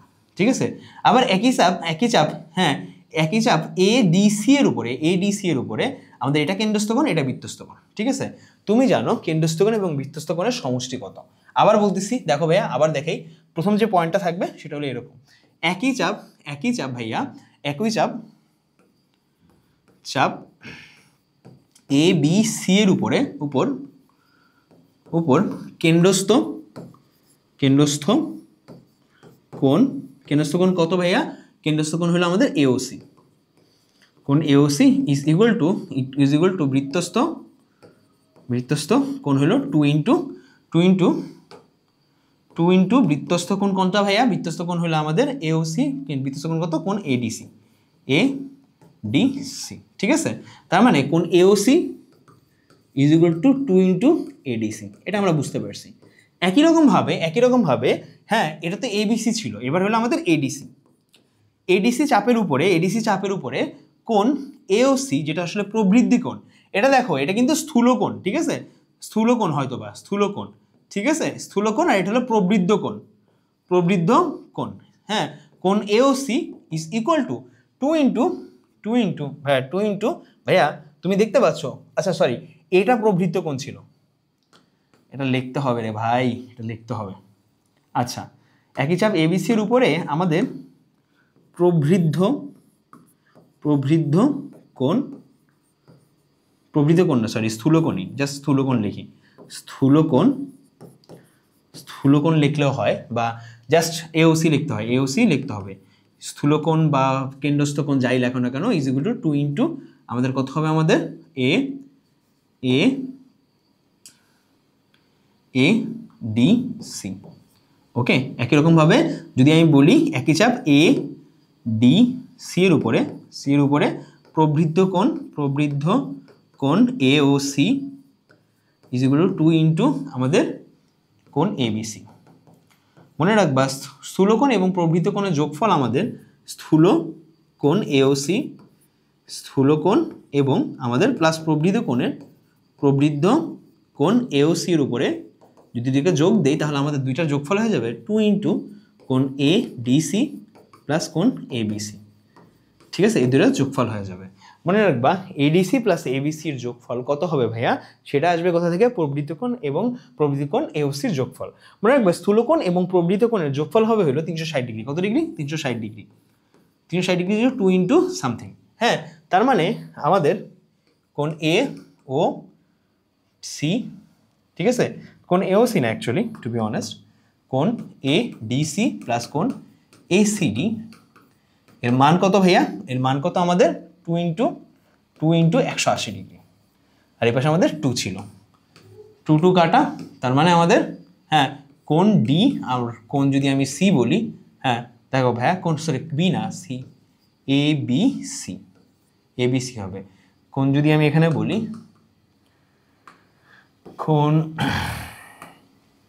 কোণ বি প্লাস কোণ ডি এর মান হবে কত ভাই আমাদের? 180 ডিগ্রি। একই রকমভাবে কোণ এ এবং কোণ সি এর মান কত হবে? 180 ডিগ্রি। তার মানে চতুর্ভুজের বিপরীত কোণ দ্বয়ের সমষ্টি কত? 180 ডিগ্রি। চতুর্ভুজের পরস্পর বিপরীত মানে বৃত্ত অন্তর্লিখিত চতুর্ভুজের বিপরীত কোণ দ্বয়ের সমষ্টি 180 ডিগ্রির সমান। কিভাবে প্রমাণ করলাম? বৃত্তস্থ কোণ কেন্দ্রস্থ কোণের কনসেপ্ট দিয়ে। ওকে, কোন চতুর্ভুজের দুইটি বিপরীত কোণ সম্পূরক হলে শীর্ষদ্বয় 4টি সমবৃত্ত। হ্যাঁ, দুইটি বিপরীত কোণ যদি সম্পূরক হয় তাহলে সমবৃত্ত। এটা করবা কিভাবে? তোমাদের বইতে খুব সুন্দরভাবে দেওয়া আছে, তারপর আমি একটু দেখা দিচ্ছি। তোমাদের একটা বৃত্ত থাকবে, ঠিক আছে, বৃত্ত থাকবে, যে কোনো একটা বাহুকে একটু বাইরে বর্ধিত করবা এবং এখানে একটা চতুর্ভুজ অঙ্কন করবা, করার পরে এটাকে যোগ করবা, ঠিক আছে, যোগ করবা। এরপরে তুমি জানো যে ভাইয়া এটা যদি আমাদের ধরো মনে করো এ বি সি ডি হয়, আর এটা যদি সি প্রাইম লিখি আমরা, হ্যাঁ সি প্রাইম লিখি, এখন তোমাকে বুঝাইতে হবে, তোমাকে বলতে হবে যে ভাইয়া এই কোণ এবং এই কোণ টোটাল হলো 180 ডিগ্রি, ঠিক আছে, 180 ডিগ্রি। কিন্তু ভাইয়া তুমি কি বলতে, তুমি পরবর্তীতে কি প্রমাণ করবা যে ভাইয়া এই কোণটা, হ্যাঁ এই কোণটা কখন এটা সমান হইতে পারে না। কারণ কি ভাইয়া, ত্রিভুজের যে কোনো একটি বহিস্থ কোণ অন্তস্থ বিপরীত কোণ দ্বয়ের, এটা কি আমাদের এই যে ত্রিভুজটা আছে না, এই ত্রিভুজের অন্তস্থ বহিস্থ কোণ না, বহিস্থ কোণ অন্তস্থ বিপরীত কোণ দ্বয়ের সমষ্টির সমান হওয়ার কথা, যদি সমষ্টির সমান হওয়ার কথা হয় তাহলে অবশ্যই এই কোণটা থেকে বড়, হ্যাঁ বড়, বা এই কোণটা সমান হইতে পারে না। যেহেতু সমান হইতে পারে না তার মানে তারা বরঞ্চ একই বিন্দু, ঠিক আছে। এইভাবে করেই প্রমাণটা করতে হবে, যেটা খুব সুন্দরভাবে দেওয়া আছে। আমি আশা করি এইটা নিয়ে তোমাদের কোনো প্রবলেম থাকার কথা না। ওকে, সেম সমবৃত্ত, দুই সমকোণ, এগুলো অলমোস্ট সেম সবগুলো, ঠিক আছে, ডান। পরবর্তীতে আমরা জাস্ট এইখানে একটু পড়ে যাব, ঠিক আছে। এখানে কয়েকটা জিনিস আছে ইম্পর্টেন্ট, অবজেক্টিভ আসা, ঠিক আছে। সো বৃত্ত সরলরেখা কোনো সাধারণ বিন্দু নেই। একটা বৃত্ত এবং সরলরেখা কোনো সাধারণ বিন্দু না থাকলে এটাকে আমরা কি বলবো? জাস্ট একটা সরলরেখা এবং একটা বৃত্ত। যদি দুইটি সাধারণ বিন্দু থাকে তখন তাদেরকে ছেদক বলবো। যদি একটি সাধারণ বিন্দু থাকে তখন তাদেরকে স্পর্শক বলবো। এবং ধরো মনে করো এই যে আমাদের দুটি বৃত্তই একটি সরলরেখার সোজা আছে, একটি সোজা সরলরেখার একই পাশে স্পর্শ করছে, মানে বৃত্তের একই পাশে আমাদের একটা সোজা সরলরেখা স্পর্শ করছে। এটাকে আমরা বলবো সরল সাধারণ স্পর্শক। কি বলবো এটাকে? সরল সাধারণ স্পর্শক। আর এই যে যদি বৃত্তটি একটি সরলরেখার পরস্পর বৃত্ত দুটি যদি একটি সরলরেখার বিপরীত পার্শ্ব হয় তখন তাদেরকে সরল সাধারণ স্পর্শক বলতে পারবো না, তাদেরকে তির্যক স্পর্শক বলবো, ঠিক আছে। এবং যদি এরকম হয় যে এটাও আমাদের কি স্পর্শক, আমাদের স্পর্শক, এটা কি বৃত্তের অন্তর্ভুক্ত আছে এবং এখানে কি দুইটা পরস্পর বিপরীত দিকে আছে, ঠিক আছে। সো এটা হলো কি অন্তঃস্পর্শ, এটা হলো বহিঃস্পর্শ, এটা অন্তঃস্পর্শ এবং বহিঃস্পর্শ। এখানে কিন্তু সূত্র আছে, মনে রাখবা। যদি আমাদের ব্যাসার্ধ R1 হয় এবং এইটার ব্যাসার্ধ যদি আমাদের R2 হয়, তাইলে অন্তঃস্পর্শ শর্ত কি? অন্তঃস্পর্শ শর্ত হইল আমরা যদি এইটার কেন্দ্র C2 হয় এবং এটা কিন্তু C1 হয়, তাইলে C2 C1 বাই C1 এবং C2 এর মধ্যবর্তী দূরত্ব হবে হইল R2 মাইনাস R1, ঠিক আছে। এবং আমাদের যদি এইটার কেন্দ্র যদি আমাদের C2 হয় এবং এটার কেন্দ্র যদি আমাদের C1 হয় এবং এটার ব্যাসার্ধ যদি আমাদের R1 হয় এবং এটার ব্যাসার্ধ যদি আমাদের R2 হয়, হ্যাঁ, তারপরে যদি আমাদের এরকম হয় R1 plus R2 is equal two C1 থেকে C2 এর মধ্যবর্তী দূরত্ব, তাহলে আমাদেরকে বলবো এটা বহিঃস্পর্শ করছে। কি করছে আমাদের? এটা বহিঃস্পর্শ করছে। অন্তঃস্পর্শ শেষ, বহিঃস্পর্শ শেষ। এরপরে দুইটি বৃত্তের কোনো সাধারণ স্পর্শক বা স্পর্শবিন্দু দুইটি ভিন্ন হলে স্পর্শকটিকে সরল সাধারণ স্পর্শক বলা হয়। বৃত্ত দুইটির কেন্দ্রদ্বয় পরস্পরকে একই পার্শ্বে থাকে। তির্যক স্পর্শক হলে আমাদের, যদি বৃত্ত দুইটি কেন্দ্রদ্বয় পরস্পর বিপরীত পার্শ্বে থাকে তাহলে আমাদের কি তির্যক স্পর্শক বলা হয়। ঠিক আছে, এখন তোমাদের কাছে একটা খুব সুন্দর কোশ্চেন, আমাকে এই কোশ্চেনের অ্যান্সার তোমরা আসলে কমেন্টে দিবা। সো দুইটি বৃত্তের মধ্যে, দুটি বৃত্তে যা পরস্পর বহিঃস্পর্শ করছে তাদের মধ্যে সর্বোচ্চ কয়টি স্পর্শক হইতে পারে? দুটি বৃত্ত যা পরস্পর বহিঃস্পর্শ করছে তাদের মধ্যে সর্বোচ্চ কয়টি স্পর্শক হইতে পারে? তোমার টাইম স্টার্ট হচ্ছে এখন। কয়টি স্পর্শক হইতে পারে? কয়টি স্পর্শক হইতে পারে? হ্যাঁ, শুরু করো। সর্বোচ্চ কয়টি স্পর্শক হইতে পারবে? ভাইয়া অবশ্যই তোমার কোশ্চেনের অ্যান্সার থাকবে হলো সর্বোচ্চ 3টি। কেন ভাইয়া? 1টি, 2টি এবং 3টি। ঠিক আছে, কয়টি ভাইয়া? 3টি। 1টি, 2টি, 3টি। ঠিক আছে, কিন্তু যদি তোমার এরকম হয় যে দুইটি বৃত্ত আছে আমাদের, ঠিক আছে, দুটি বৃত্ত আছে আমাদের, ঠিক আছে, কিন্তু তারা পরস্পর স্পর্শ করে নাই, তখন তাদের মধ্যে টোটাল 4টি স্পর্শক হইতে পারে। কিভাবে ভাইয়া? দুটি সরল সাধারণ স্পর্শক, দুটি সরল সাধারণ স্পর্শক, হ্যাঁ, দুটি তির্যক স্পর্শক। ঠিক আছে,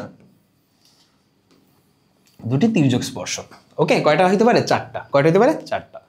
এবার একটা বিন্দু হতে একটা বৃত্তের উপরে যদি আমি স্পর্শক অঙ্কন করি, বলতো কয়টি স্পর্শক আঁকা যায় সর্বোচ্চ? সর্বোচ্চ কয়টি স্পর্শক আঁকা যায় বলতে পারবা কেউ? ধরো মনে করি এই বিন্দুটা হলো আমাদের পি বিন্দু, বিন্দুতে এরপরে স্পর্শক অঙ্কন করতে চাই। কয়টা স্পর্শক আঁকা যায়? সর্বোচ্চ 1টি স্পর্শক আঁকা, সর্বোচ্চ 2টি স্পর্শক আঁকা যায়। হ্যাঁ, মনে রাখবা একটি বৃত্তের একটি স্পর্শবিন্দুতে সর্বোচ্চ 1টি স্পর্শকই আঁকা যায়। ওকে, এটা মাথায় রাখবা। পরবর্তীতে চলে যাই, বৃত্তে যে কোনো বিন্দুতে অঙ্কিত স্পর্শক স্পর্শবিন্দুগামী ব্যাসার্ধের উপর লম্ব। ও, এটাও সুন্দর। যদি আমাদের একটি স্পর্শক দেখো, হ্যাঁ, বৃত্তের যে কোনো বিন্দুতে দেখো ভাই, বৃত্তের যে কোনো বিন্দুতে অঙ্কিত একটি স্পর্শকের কথা যদি চিন্তা করি, ধরো মনে করো এখানে একটা আমাদের স্পর্শক অঙ্কন করবো, এটা হলো আমাদের কেন্দ্র। ঠিক আছে, সো ঠিক এদেরকে যদি আমি মিলাই দেই তাহলে দেখো স্পর্শক, রাইট?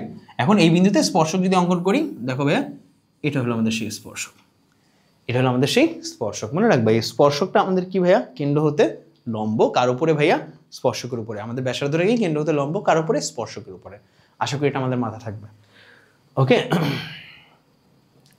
এটা খুব ইজি একটা ছিল। বৃত্তের বহিস্থ যে কোনো বিন্দু থেকে দুইটি স্পর্শক টানলে ওই বিন্দু থেকে স্পর্শ বিন্দুদ্বয়ের দূরত্ব সমান। খুব ইজি একটা। দেখো ভাই আমরা কি করব, মূলত আমাদের কি করতে হবে? আমাদের মিলাই দিতে হবে। মিলাই দিয়ে আমাদের এই দুইটা ত্রিভুজকে আমরা অঙ্কন করার পর জাস্ট এই দুইটা ত্রিভুজের মধ্যে সর্বসমতা প্রমাণ করতে হবে। যদি সর্বসমতা প্রমাণ করো, দেখো ভাই কিভাবে প্রমাণ করবো, মনে রাখবা আমাদের বলছে অলরেডি এইটা এবং এইটা পরস্পর লম্ব। ঠিক আছে, এবং এইটা হলো আমাদের সেম। ঠিক আছে, সেম মানে একই বাহু, এবং এই দুইটা সমান কারণ কি? একই বৃত্তের ব্যাসার্ধ, একই বৃত্তের ব্যাসার্ধ। ফলে আলটিমেটলি আমরা বলতে পারবো এই দুইটা সর্বসম। সর্বসম হইলে এই দুইটা বাহু পরস্পর সমান, যেগুলো আসলে স্পর্শক। একই বিন্দু হতে অঙ্কিত দুইটা স্পর্শক একটি বৃত্তের উপরে যারা পরস্পর সমান।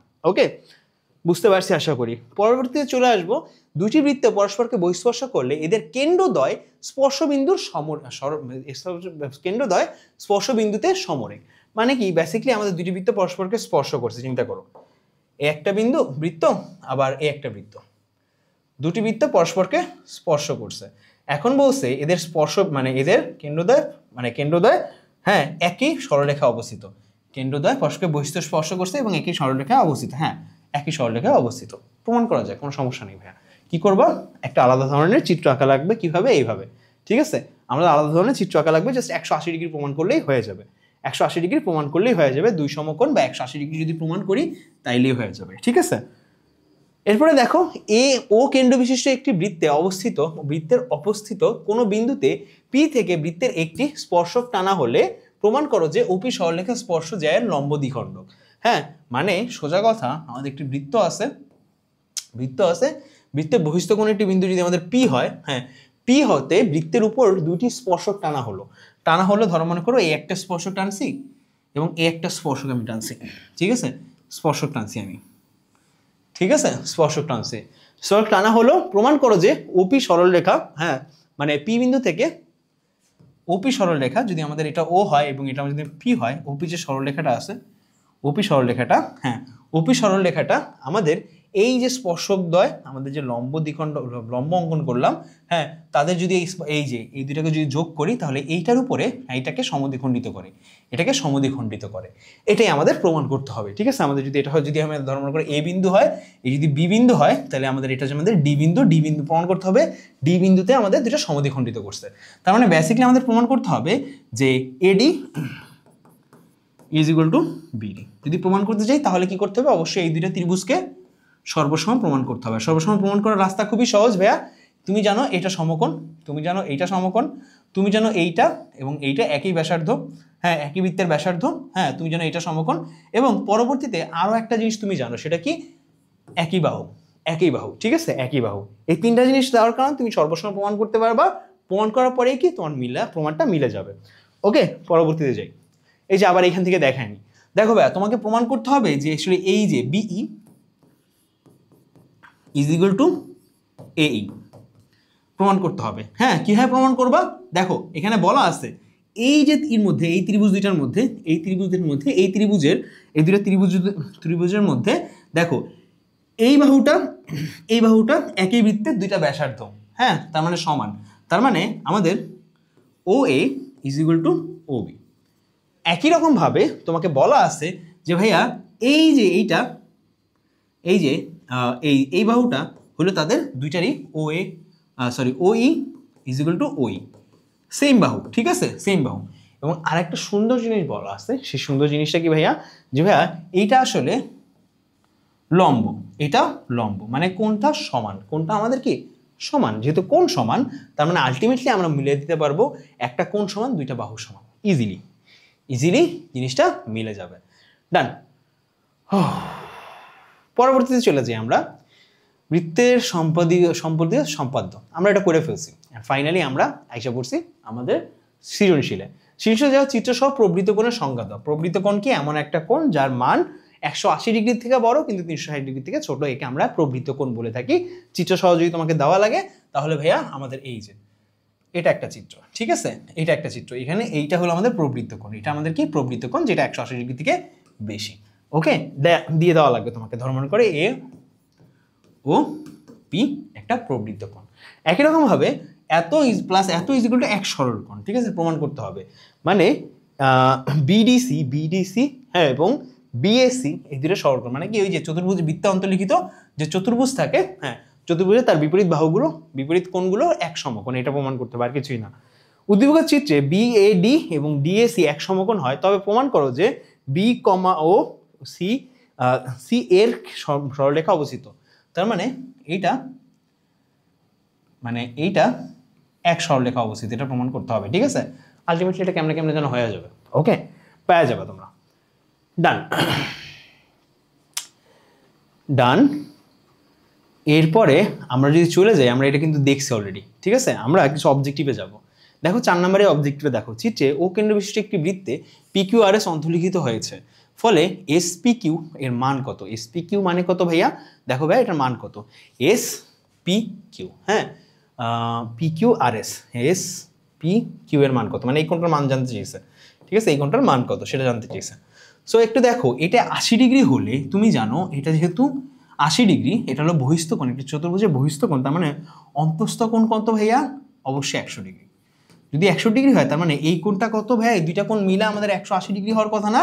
এটা যদি 100 ডিগ্রি হয় তাহলে এটা কত হবে আমাদের 80 ডিগ্রি। কত ডিগ্রি আমাদের 80 ডিগ্রি।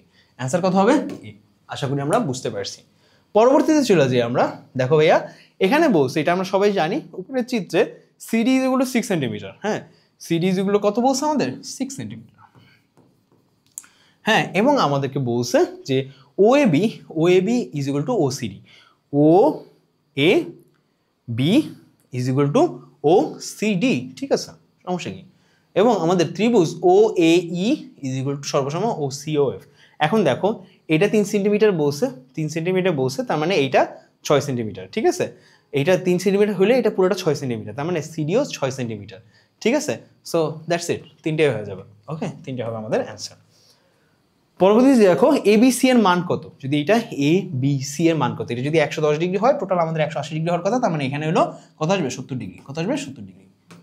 ওকে, পরেরটা চলে যায় আমাদের বলছে ত্রিভুজ QPR এবং QSR এর মান কত। ভাইয়া QPR এবং QSR যোগ করলে কত আসে? এটা যদি 90 ডিগ্রি হয় এটা হবে হলো আমাদের 45 ডিগ্রি। এটা যদি 90 ডিগ্রি হয় এটা আমাদের 45 ডিগ্রি হবে, কারণ একই চাপের উপরে দণ্ডায়মান দুইটি বৃত্তস্থ কোণ পরস্পর সমান, ঠিক আছে। আর কেন্দ্রস্থ কোণের অর্ধেক, তার মানে এটা 90 ডিগ্রি হলে এটা 45 ডিগ্রি হবে, আর এটা 90 ডিগ্রি এটাও 45 ডিগ্রি হবে। হ্যাঁ, তার মানে যোগ করলে কি হবে 90 ডিগ্রি হবে, 45 যোগ করলে 90। এবার দেখো আমাদের বলছে এখানে 96 ডিগ্রি, আমাকে বলছে যে আমাদের RQT এর মান কত। RQT এর মান কত? RQ এটা ধরো আমরা T, RQT এর মান জিজ্ঞেস করছে, এই কোনটার মান জিজ্ঞেস করছে। খুব সিম্পলি ভাবে বের করা দরকার আমাদের। এটা যদি 96 ডিগ্রি হয়, ধরো মনে করো এটা যদি 96 ডিগ্রি হয় তাহলে এটা কত? অবশ্যই তুমি বলবা যে ভাইয়া এটা হলো আমাদের তাহলে 4 ডিগ্রি, 84 ডিগ্রি। কত ডিগ্রি? 84 ডিগ্রি। সো 84 ডিগ্রি হইলে এটা আবার কত হবে? 96 ডিগ্রি হবে। সরি 84 ডিগ্রি না, হ্যাঁ 96 ডিগ্রি হবে, হয়ে গেল 96 ডিগ্রি হইলো। তো 20 ডিগ্রি এবং 96 ডিগ্রি যোগ করলে হয় কত আমাদের? 116 ডিগ্রি। 116 ডিগ্রির সাথে কত যোগ করতে হবে ভাইয়া? 4 ডিগ্রি করলে 120 ডিগ্রি হয়, আর এখানে মনে করো 64 ডিগ্রি। কত ডিগ্রি? 64 ডিগ্রি। অ্যান্সার কত? 64 ডিগ্রি। বুঝতে পারছি আশা করি। পয়েন্টে চলে যাই আমরা। অর্ধবৃত্তস্থ ত্রিভুজের সূক্ষ্মকোণদ্বয়ের একটি অপরটির দ্বিগুণ হলে ক্ষুদ্রতম কোণটির পরিমাণ কত? অর্ধবৃত্তস্থ ত্রিভুজের সূক্ষ্মকোণদ্বয় একটি অপরটির দ্বিগুণ হলে ক্ষুদ্রতর কোণটির পরিমাণ কত? অবশ্যই তোমরা এটা অ্যান্সার করবে। ওকে, খুব ট্রিকি একটা কোশ্চেন। সো এরকমই তোমাদের অনেকগুলো এমসিকিউ এখানে আছে। হ্যাঁ, আমরা আশা করি আজকে যে ক্লাসটা হয়েছে এটার মধ্যে তুমি বেসিকটা তোমাদের অনেক বেশি ক্লিয়ার হয়েছে। আমরা কিছু সিকিউ দেখছি, কিছু এমসিকিউ দেখছি, বেসিকটা অ্যাটলিস্ট ক্লিয়ার করার চেষ্টা করছি তোমাদেরকে। তোমাদের সামনে আমাদের লাইভে আমাদের সিকিউ এমসিকিউ সলভ বিশাল ক্লাসগুলো আসতেছে, ইনশাআল্লাহ সেখানে তোমাদের সাথে দেখা হবে, তোমাদের সমস্যাগুলো একদম ডাইরেক্টলি বোঝা হবে, এমনি তোমাদের কমেন্টে যতগুলো প্রবলেম তোমাকে দেখছো সবগুলো অ্যান্সার দেওয়া হবে। ওকে, অবশ্যই তুমি কতটুকু পড়ছো কতটুকু বুঝছো আমাকে জানাও। যতগুলো উপপাদ্য আছে যতগুলো সম্পাদ্য আছে একটু রিভিশন দিও। সম্পাদ্য ওই 3টা যেটা তোমাদেরকে বলছি, 3টা সম্পাদ্য অবশ্যই আইকা রিভিশন দিবা, এবং উপপাদ্য যেগুলো আসলে আমি তোমাদেরকে দেখাইছি সবগুলো তোমার অনেক বেশি ইম্পর্টেন্ট, ঠিক আছে। প্রত্যেকটা উপপাদ্য যেগুলো আসলে উদাহরণ হিসাবে আছে সেগুলো অনেক বেশি ইম্পর্টেন্ট, সৃজনশীল আকারে যেগুলো আছে ওগুলো অনেক বেশি ইম্পর্টেন্ট। হ্যাঁ, এবং তোমাদের সামনে ইনশাল্লাহ বই দাগিয়ে দেওয়া হবে, সেই বই দাগানোর সাজেশন এবং সব কিছু আসতেছে খুব শীঘ্রই আমাদের ওয়েবসাইটে। অবশ্যই ওয়েবসাইটে লগ ইন করে ফেলো, তোমাদের সবার সাথে দেখা হচ্ছে সেখানে। ভালো থাকবে সবাই, ইনশাল্লাহ দেখা হচ্ছে সামনে কোন ক্লাসে।